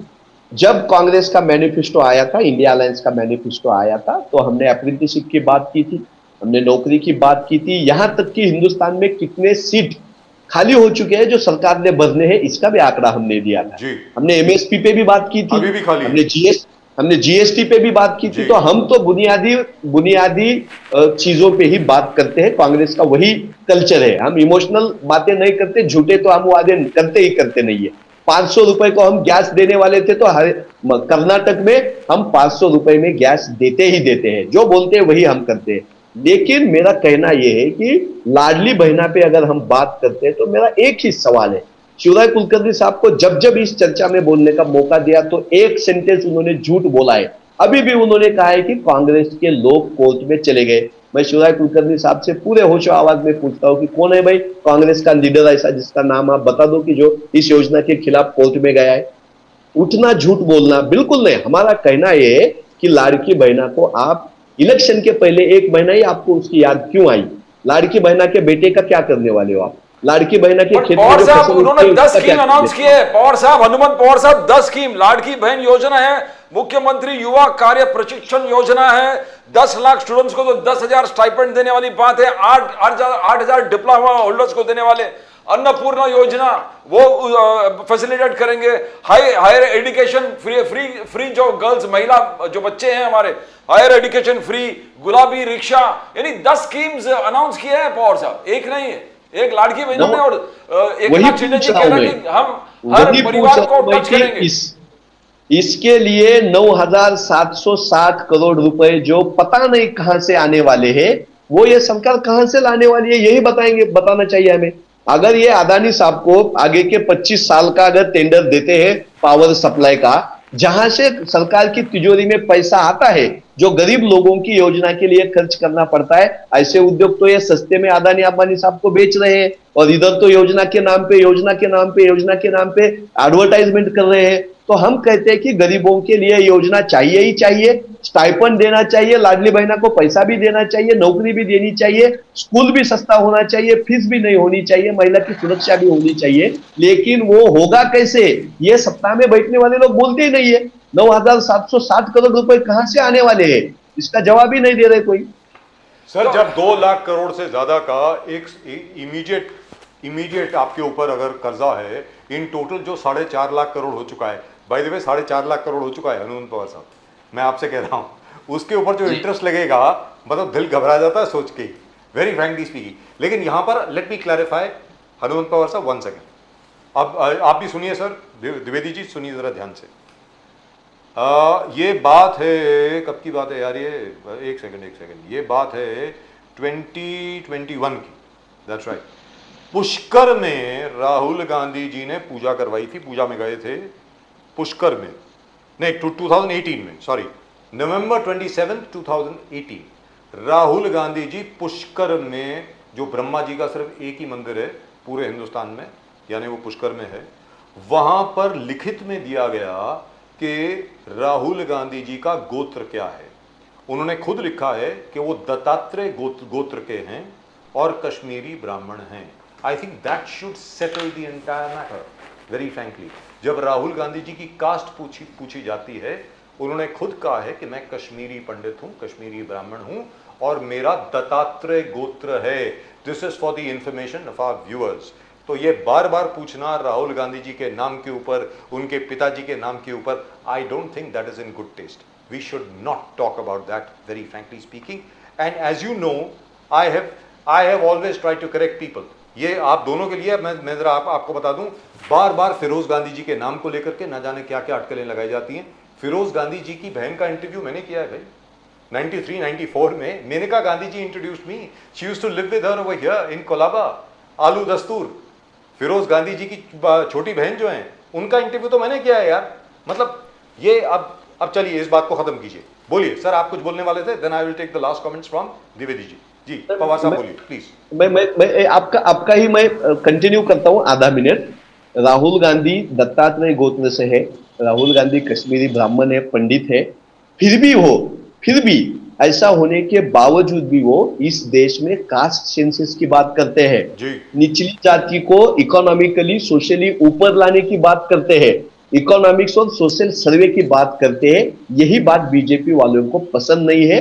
राहुल जी ब्राह्मण होके भी सोशल जस्टिस के बाजू में, इसके लिए हम अभिमान से कहते हैं, समझ गया आपका, अभिमान से कहते हैं। मैं आपको, आप 1,500 का ऑब्जेक्शन उठा रहे हैं, I am just trying to understand from you. आप 1,500 का ऑब्जेक्शन लाड़की बहना स्कीम का, मगर आपका हरियाणा में जो आपके वादे थे, 7 पक्के वादे, 6,000 बुढ़ापा पेंशन, 6,000 दिव्यांग पेंशन, 6,000 विधवा पेंशन, ओल्ड पेंशन स्कीम, 2,000 हर मंथ महिलाओं को देंगे, तो क्या आपको लगता है कि ये फिट हो जाता? कभी आप इधर आरोप करते हो, मींस आप जस्टिफाई कैसे करोगे कि हरियाणा में संभव है, यहाँ संभव नहीं है, यहाँ पर अतिशयोक्ति हो रहा है, हरियाणा में देखो, हासिल होता जो हमने करके दिखाया है, जो हमने साबित किया है, वही वादे हम करते हैं। आपको होगा पता, फिर भी मैं आपको बताना चाहता हूं कि महाराष्ट्र में संजय गांधी निराधार योजना बोल के 20 साल पहले कांग्रेस ने योजना लाई थी। किसी भी गांव में अगर कोई बूढ़ा आदमी है, बूढ़ी औरत है, जिसका कोई कमाने वाला बच्चा, लड़का लड़की नहीं, जिसको कोई संभालता नहीं, तो उनके लिए हमारे कोकन के, आप पहचानते होंगे, आपने उनको देखा भी होगा, मुझे वो भाग्य नहीं मिला, ए आर अंतुले साहब जो महाराष्ट्र के चीफ मिनिस्टर थे, तो उन्होंने संजय गांधी निराधार योजना लाई, जिसको कोई भी संभालने वाला नहीं, उसको हम पेंशन देंगे। तो 20-25 साल से ले जाके आज तक वो योजना महाराष्ट्र में चालू है। तो ऐसी कई सोशल जस्टिस देने वाली, सोशल वेलफेयर की चीजें हमने की है। मैं खुद अपर कास्ट से हूं, लेकिन मैं इकोनॉमिकली बैकवर्ड क्लास में आता हूं, तो मुझे भी पढ़ने के लिए कांग्रेस सरकार ने शिष्यवृत्ति दी थी, क्या स्कॉलरशिप दी थी। तो ऐसे कई चीजें हैं जो सोशल वेलफेयर के नाम पे करनी चाहिए। ढोल नहीं बजाया ना, गलती आपकी, गलती है आपकी, आपने इसका ढोल नहीं बजाया, आपने बड़े बड़े इश्तेहार नहीं दिए हर पेपर में। बिल्कुल आपसे सहमत हूं, बिल्कुल नहीं कच्चे इस पे। बजाज साहब, मैं बिल्कुल ये गलती हमारी थी, मैं बड़े मन से ये गलती हम मानते हैं कि उन्होंने कहा ना, आशा भोसले मैडम का उन्होंने उदाहरण दिया ना कि वो मैडम बोली कि मेरे वक्त में खाना नहीं था, तो आशा भोसले जी के वक्त ऐसी 30-35 ऐसी, उसको क्या बोलते हैं, लस बोलते हैं मराठी में, लसीकरण बोलते हैं, क्या अंग्रेजी हिंदी में क्या बोलते हैं उसको, टीकाकरण। तो ऐसी 35 बीमारी थी। जब हमारी आशा भोसले मैडम छूटी थी, जब उनको 1500 रुपए की मंशा थी, लेकिन दिया नहीं, ऐसा उन्होंने टीका की कांग्रेस के और उस वक्त के सरकार के ऊपर। तो मैं बताना चाहता हूं कि 35 ऐसी बीमारियां थी जिसके ऊपर कांग्रेस सरकार ने निशुल्क टीकाकरण किया। वो सिर्फ हिस्ट्री की बात में नहीं बता रहा। आज जो मेरी बच्ची है, वो अब 8वीं कक्षा में पढ़ती है, वो भी जब बड़ी हो रही थी तो पहले दिन से 8 बरस तक 26 ऐसी टीका थी, जो टीकाकरण था, जो निःशुल्क होता था। आज भी महाराष्ट्र के प्राइमरी हेल्थ सेंटर में जाइएगा, 1 रुपया भी आपको टीका करने के लिए बच्चों का लिया नहीं जाता। इसके ढोल हमने बचाए नहीं। एक तर्क वितर्क जरा कुछ ज्यादा चल रहा था, तो प्रदीप जी और मैं ये पूछना चाहते थे, आशा जी की मैं बहुत रिस्पेक्ट करता हूँ, उनको 2 बार मैं भी बिल्कुल करता हूँ, उनके सब गाने में जो लेकिन आशा जी का क्या है कि आशा जी शायद मुझे इतना पसंद नहीं करती, क्योंकि लता जी का इंटरव्यू वगैरह वगैरह हम लोगों ने ज्यादा बार किया। तो इसके लिए भी कांग्रेस सरकार को जिम्मेदार मत ठहराइए। लेकिन मैं ये पूछना चाह रहा था कि आशा जी ने अपनी बात करी जब वो इंदौर में थी या मुंबई में थी, क्योंकि जन्म तो उनका इंदौर का है, तो कब की बात कर रही थी वो? खैर वो अलग बात हो गई। अब Dwivedi ji, final word from you sir. अब आप बताएं, ये कहते हैं कांग्रेस वाले, बीजेपी वाले कहते हैं हरियाणा तो अभी तक झांकी है, महाराष्ट्र अभी बाकी है। आप बताएं sir. Thank you so much जी। मैंने शुरुआत में आपसे इस पर एक बात कही थी कि हरियाणा में अगर हारे भी हैं जी, बोलिए, तो समझ लीजिए जीते। जितना 11% वोट बढ़ा हो और जहां पे 20-20 साल से जो प्रत्याशी जीता ना हो, वहां फुकाड़ जी खड़ी हुई और वो सेकंड नंबर में आई। 10 प्रत्याशी ऐसे हैं जो 1000 वोटों से कम जीत गए। देखिए, ये वोट का होता है। आपको वोट ज्यादा मिल गया, हमको कम मिल गए, हम 2 वोट से हार गए। जम्मू कश्मीर में 2 वोट से विधायक बन गया, जीत गई बीजेपी कैंडिडेट। और 48 वोट से लोकसभा चुनाव में हमारी पार्टी हार गई, 48 वोट से लोकसभा प्रत्याशी हमारा हार गया। कहीं 100 वोट से हार जाता है तो उसे हारा कहा जाता है। लेकिन फाइट अच्छी की। आज अगर कांग्रेस ने 2014-2019 को छोड़ दीजिए, लोकसभा चुनाव से शुरू हुआ जो रिदिम, जो हम बस यही चाह रहे हैं इस डिबेट के माध्यम से कांग्रेस के बड़े नेताओं को, माननीय राहुल गांधी को सोचना चाहिए कि जिस तरह से उन्होंने एक साथ मिलकर लोकसभा चुनाव लड़ा और उसका रिजल्ट देके दे दिया। अब जिस स्टेट में चुनाव हो, भले उनके पास वहां वोट बैंक ना हो या उनके पास वहां पे प्रत्याशी खड़ा करने ना हो, लेकिन टोटल इंडिया गठबंधन के लोग उस स्टेट में जरूर पहुंचे। मोदी जी, आपका देवेंद्र फडणवीस जी का कहना है कि आपका और महायुति और एनडीए का 1% के कम डिफरेंस है लोकसभा के हिसाब से, 1% से कम। आपका 43.71 था, उनका 42.73 था, 1% से कम। और अब थर्ड फ्रंट भी है जो वोट काटेंगे। और वो अब तो कैसे थर्ड फ्रंट एक धोखा है क्या? नहीं, किसके लिए मैं समझ नहीं पाया क्या बात है। महाराष्ट्र में थर्ड फ्रंट भी आ रहा है, थर्ड फ्रंट भी खड़ा, महायुति, एनडीए और थर्ड फ्रंट, और आपका और देवेंद्र फडणवीस जी का 1% से कम वोट का डिफरेंस है। इसके बावजूद आप लग रहा है कि आप जीतेंगे। देखिए, हम नहीं जीतेंगे, जनता जिताएगी ना। हम कहां जीतेंगे, हम तो जीत ही नहीं सकते हैं। जिस तरह हरियाणा में जनता ने कांग्रेस को ऊपर उठाया, कांग्रेस को वोट दिए, अब देखिए जनता जीती। वहां पे भले हम कहते हैं 38 सीटें मिली हो, लेकिन जिसके 16 सीटें हो, 17 सीटें हो, 38 हो गई हो, जिसका वोट परसेंट 11% बढ़ा हो, तो आप अंदाज लगा लीजिए। तो महाराष्ट्र की जनता में जिताएगी। जो इन्होंने कारगुजारी की है, जो जनता के संग इन्होंने धोखा दिया है, जो मुख्यमंत्री बनने जा रहा था वो मुख्यमंत्री बन के बैठ गया, जो लालच की वजह से। लालच जो है, अहंकार बड़ा मोदी जी का, अमित शाह जी का, और लालच बढ़ी है। हनुमान पवार साहब, ये थर्ड फ्रंट क्या आपको डेंट करेगा? छत्रपति संभाजी तो अलग अलग तो थर्ड फ्रंट साथ में जुड़े हुए हैं। आपका और फडणवीस जी का कहना है 1% से कम का डिफरेंस है, जिसमें आपने करीबन 30 सीट निकाले, उनको 17 पे आपने समाप्त कर दिया। तो क्या थर्ड फ्रंट बहुत बड़ा इफेक्ट होगा? बिल्कुल ही नहीं। महाराष्ट्र में थर्ड फ्रंट के लिए कोई जगह नहीं है। यहाँ सीधी लड़ाई है, इंडिया अलायंस वर्सेस एनडीए। ये जो 50 खोखे लेके सत्ता में बैठी हुई नॉन कॉन्स्टिट्यूशनल सरकार है, उसको महाराष्ट्र की जनता गिराने जा रही है। यहाँ के किसान, यहाँ के ओबीसी, यहाँ के दलित, यहाँ के मुसलमान, ये सब इंडिया अलायंस के पीछे खड़े रहेंगे। महंगाई के ऊपर वोट करेंगे, बेरोजगारी के ऊपर यहाँ अब चर्चा होने वाली है, नौकरी के लिए वोट करने वाले। हमारे महाराष्ट्र से कितने कितने ऐसे इंडस्ट्रियल एरिया में है जहाँ आज कोई भी इंडस्ट्री आने को तैयार नहीं है। तो महाराष्ट्र की जनता पहचान चुकी है। इनका अब आपस में मेल नहीं हो रहा। अजित पवार साहब इनको झगड़ा करके कल निकल गए। एकनाथ शिंदे साहब ने लाड़की बहना का एडवर्टाइजमेंट करना क्या, अजित पवार साहब ने करना क्या, फडणवीस साहब ने करना, इनके बीच में नोकझोंक हो रही है। तो ये गलत मुद्दों पे गलत तरीके से इकट्ठा हुई जो तीनों की सरकार है वो जाने वाली है। महाराष्ट्र की सरकार महाराष्ट्र की सरकार छत्रपति शिवाजी महाराज का अपमान नहीं सहन करने वाली है। महाराष्ट्र की सरकार फुले शाहू आंबेडकर के विचारों पे चलने वाले लोगों की सरकार है। वो तो सामाजिक बात हो गई। एक स्पेसिफिक क्वेश्चन आपके लिए चलते चलते, अडानी जी को जो 10 लाख स्क्वायर फीट दिए गए हैं TDR, transfer development rights, Dharavi के लिए, जिसमें से वो 4 लाख स्क्वायर फीट इस्तेमाल करने वाले हैं धारावी के लिए, और बाकी 6 लाख स्क्वायर फीट गवर्नमेंट का जीआर निकला है। सर, मैं फिर दोबारा बोल रहा हूं, हर एक के सामने एक बार फिर बोल रहा हूं, सरकार का नोटिफिकेशन निकला, नोटिफिकेशन नहीं है, इट्स जीआर, मतलब इट इज ऑफिशियल। ये 6 लाख स्क्वायर फीट की जो टीडीआर है, हर बिल्डर को ये हिदायत दी गई है एंड इट इज ऑफिशियल, आधिकारिक तौर पे आपको अगर टीडीआर इस्तेमाल करना है अपनी किसी भी डेवलपमेंट प्रोजेक्ट में, रीडेवलपमेंट प्रोजेक्ट में, 40% आपको अडानी जी से खरीदना ही खरीदना है। सर, आपकी सरकार अगर आई, क्या इसको आप एक बार फिर देखेंगे क्या?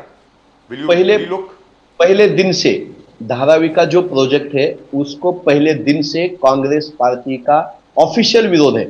हमारी मुंबई की प्रदेश कांग्रेस की अध्यक्षा, मुंबई की एमपी है वर्षाताई गायकवाड़ हो, भाई जगताप जी हो, या कई सारे हमारे मुंबई के एमएलए हो, पहले दिन से धारावी के लोगों के हक में, अदानी के खिलाफ और अदानी के लिए जो काम करते हैं वो बीजेपी के खिलाफ हम लड़ रहे हैं। इनको पता है अपनी सरकार जाने वाली है, इसलिए ये कोई तो जीआर निकाल रहे हैं। हम भी शासन कर चुके लोग हैं, कांग्रेस ने सबसे ज्यादा इस देश में शासन किया है, हमें पता है जीआर को कैसे बाजू में रखा जाता है। हमारी सरकार आने दो, आपको भी दिखेगा। द्विवेदी जी, आप कुछ बोलना चाह रहे थे, प्लीज गो अहेड सर। आप तो कैंसिल ही करने वाले द्विवेदी जी। पहले दिन उद्धव जी ने कहा कि हम टोटल कैंसिल करेंगे इसको। नहीं, बिल्कुल हम तो इसके साथ में, मैंने कहा ना आपसे कि ऐसी कोई योजनाएं जो अडानी की जबरदस्ती दी जा रही होंगी उन पर तुरंत विचार किया जाएगा। ऐसा नहीं है कि उन पर विचार नहीं किया जाएगा। तो इसमें बिल्कुल संदेह नहीं कि हम महाविकास अघाड़ी की जो बात मैं कहने जा रहा था वो मैं उसके लिए हाथ उठाया था। देखिए, लोकसभा चुनाव में लोगों ने मोदी जी को भी देखा, विधानसभा चुनाव में ये देखेंगे कि हम महाविकास अघाड़ी का मुख्यमंत्री बने, तो निश्चित ही 4 से 5% वोट जो है वो महाविकास अघाड़ी को और ज्यादा मिलेगा।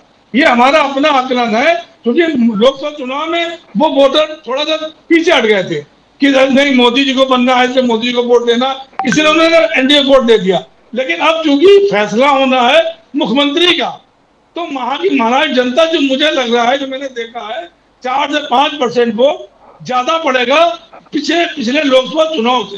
ये मैं कह रहा हूं, सरकार महाविकास अघाड़ी की बनेगी, ये बिल्कुल निश्चित जान लीजिए, इसमें कोई शक नहीं है। क्या बात है बस सर। फाइनल वर्ड बोलिए, Wonderful. अनुमत पवार साहब बोलिए, और कुछ बोलना चाहते थे आप। लोकसभा चुनाव से पहले इसी चैनल पे आप दोनों थे, मैंने कहा था कि महाराष्ट्र में महाविकास आघाड़ी की सबसे ज्यादा सीट आने वाली है। कहा था, और सीधे तौर पे मैंने आंकड़ा भी बताया था। मैंने भी कहा था।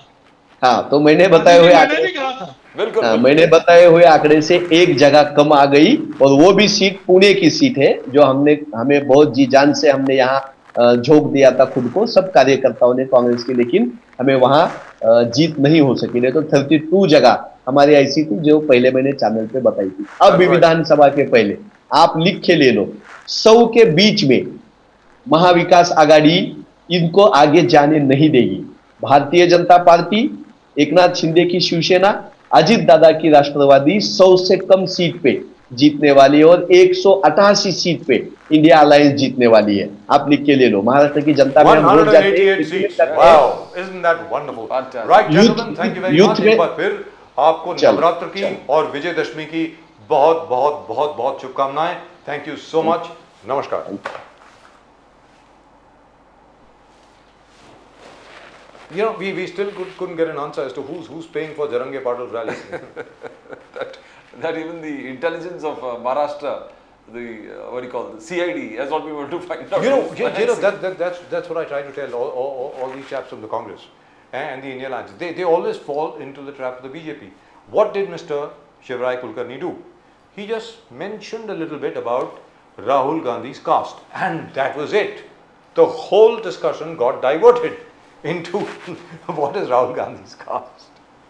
तो उससे क्या होता है, उसमें बीजेपी का फायदा होता है साहब। जो इमोशनल सब्जेक्ट होता है उसमें हमेशा भारतीय जनता पार्टी का फायदा होता है। अगर आप नौकरी की बात करेंगे, अगर आप पेट्रोल के दाम, सर प्रदीप जी, आज पेट्रोल का दाम जो है 103 रुपए 90 पैसे है। Petrol, price of rupee. Diesel is 89 rupees 94 paisa, and the dollar has gone almost touched 85 rupees. Rupee versus dollar, it could have been one of the biggest issues, even in Yes. Haryana polls actually. Sir almost 85 रुपए हो गया है बिल्कुल। आज की तारीख में। मेरा ये कहना है, ऑयल प्राइसेस हर जगह पर, मतलब सरकार का फेलियर है।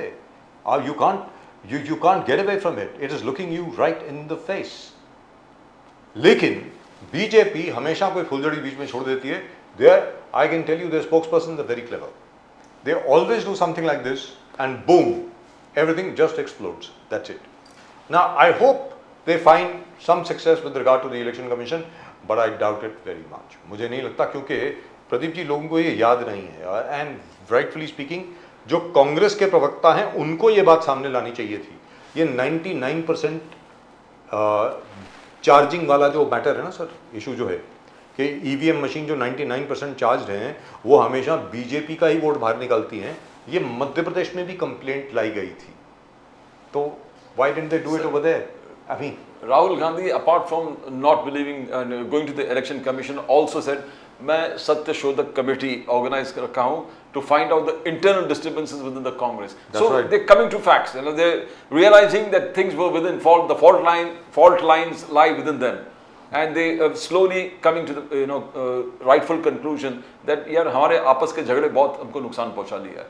प्रदीप जी, एग्जैक्टली जो बीजेपी के साथ हुआ जब बीजेपी ने कहा 400 पार, of course even they didn't believe 400 पार, बट दे बिलीव्ड के 300 पार तो होगी और 240 पे अटक गए। I think the other way. I think Mr. Modi all along knew that 180 200 भी नहीं होने वाला, तो 400 सबके बाइन में हिट कर दो, जी। एटलीस्ट वे कहाँ जा पहुंचेंगे। Which is why Mister Modi is Mister Modi, let's be very clear. लेकिन बाकी भारतीय जनता पार्टी का जो नेतृत्व है, they could not come to terms with the fact that they are now stuck at 240। That's exactly what is happening to the Congress. Congress को मालूम होना चाहिए था कि जो भारतीय जनता पार्टी ने ओबीसी दलित कॉम्बिनेशन बनाया है, it is going to hit their Jat monopoly. Now I don't know why, they've got very good psephologists, they've got very good other people and so on and so forth. Why couldn't they analyze that? Anyway, that's the Congress. And as I said, they are paying all these analysts huge amounts of money and nobody's paying us anything. And Right. you know one thing about Congress at 99 believes they won. Yes. And, So- and BJP at And 240 BJP at 240 believes they have also won. lost. So both ultimately have won. And that's good, that's positive thinking. दोनों That's, Jeet that's, गए। that's Democracy victory, is the- victory for लोकतंत्र जीत democracy. Everybody wins. गए। Yes, yes. Right, that's just about it on tonight's show. आप सब लोगों को कल विजयदशमी है, विजयदशमी की बहुत बहुत बहुत बहुत शुभकामनाएं प्रदीप जी और मेरी तरफ से और नेशन नाउ की पूरी टीम की तरफ से। आप सब लोगों को नमस्कार, जय हिंद, जय महाराष्ट्र, जय भवानी, जय शिवाजी, वंदे मातरम। वंदे मातरम। वो सब्सक्राइब जरूर करिएगा चैनल को, प्लीज सब्सक्राइब मेरे चैनल, और वो घंटी भी बज गई है, सब्सक्राइब करिएगा और अपने कमेंट्स जरूर भेजें। Please do send your comments. That's it, that's all we got for you in tonight show. आप सब लोगों को जय हिंद, नमस्कार।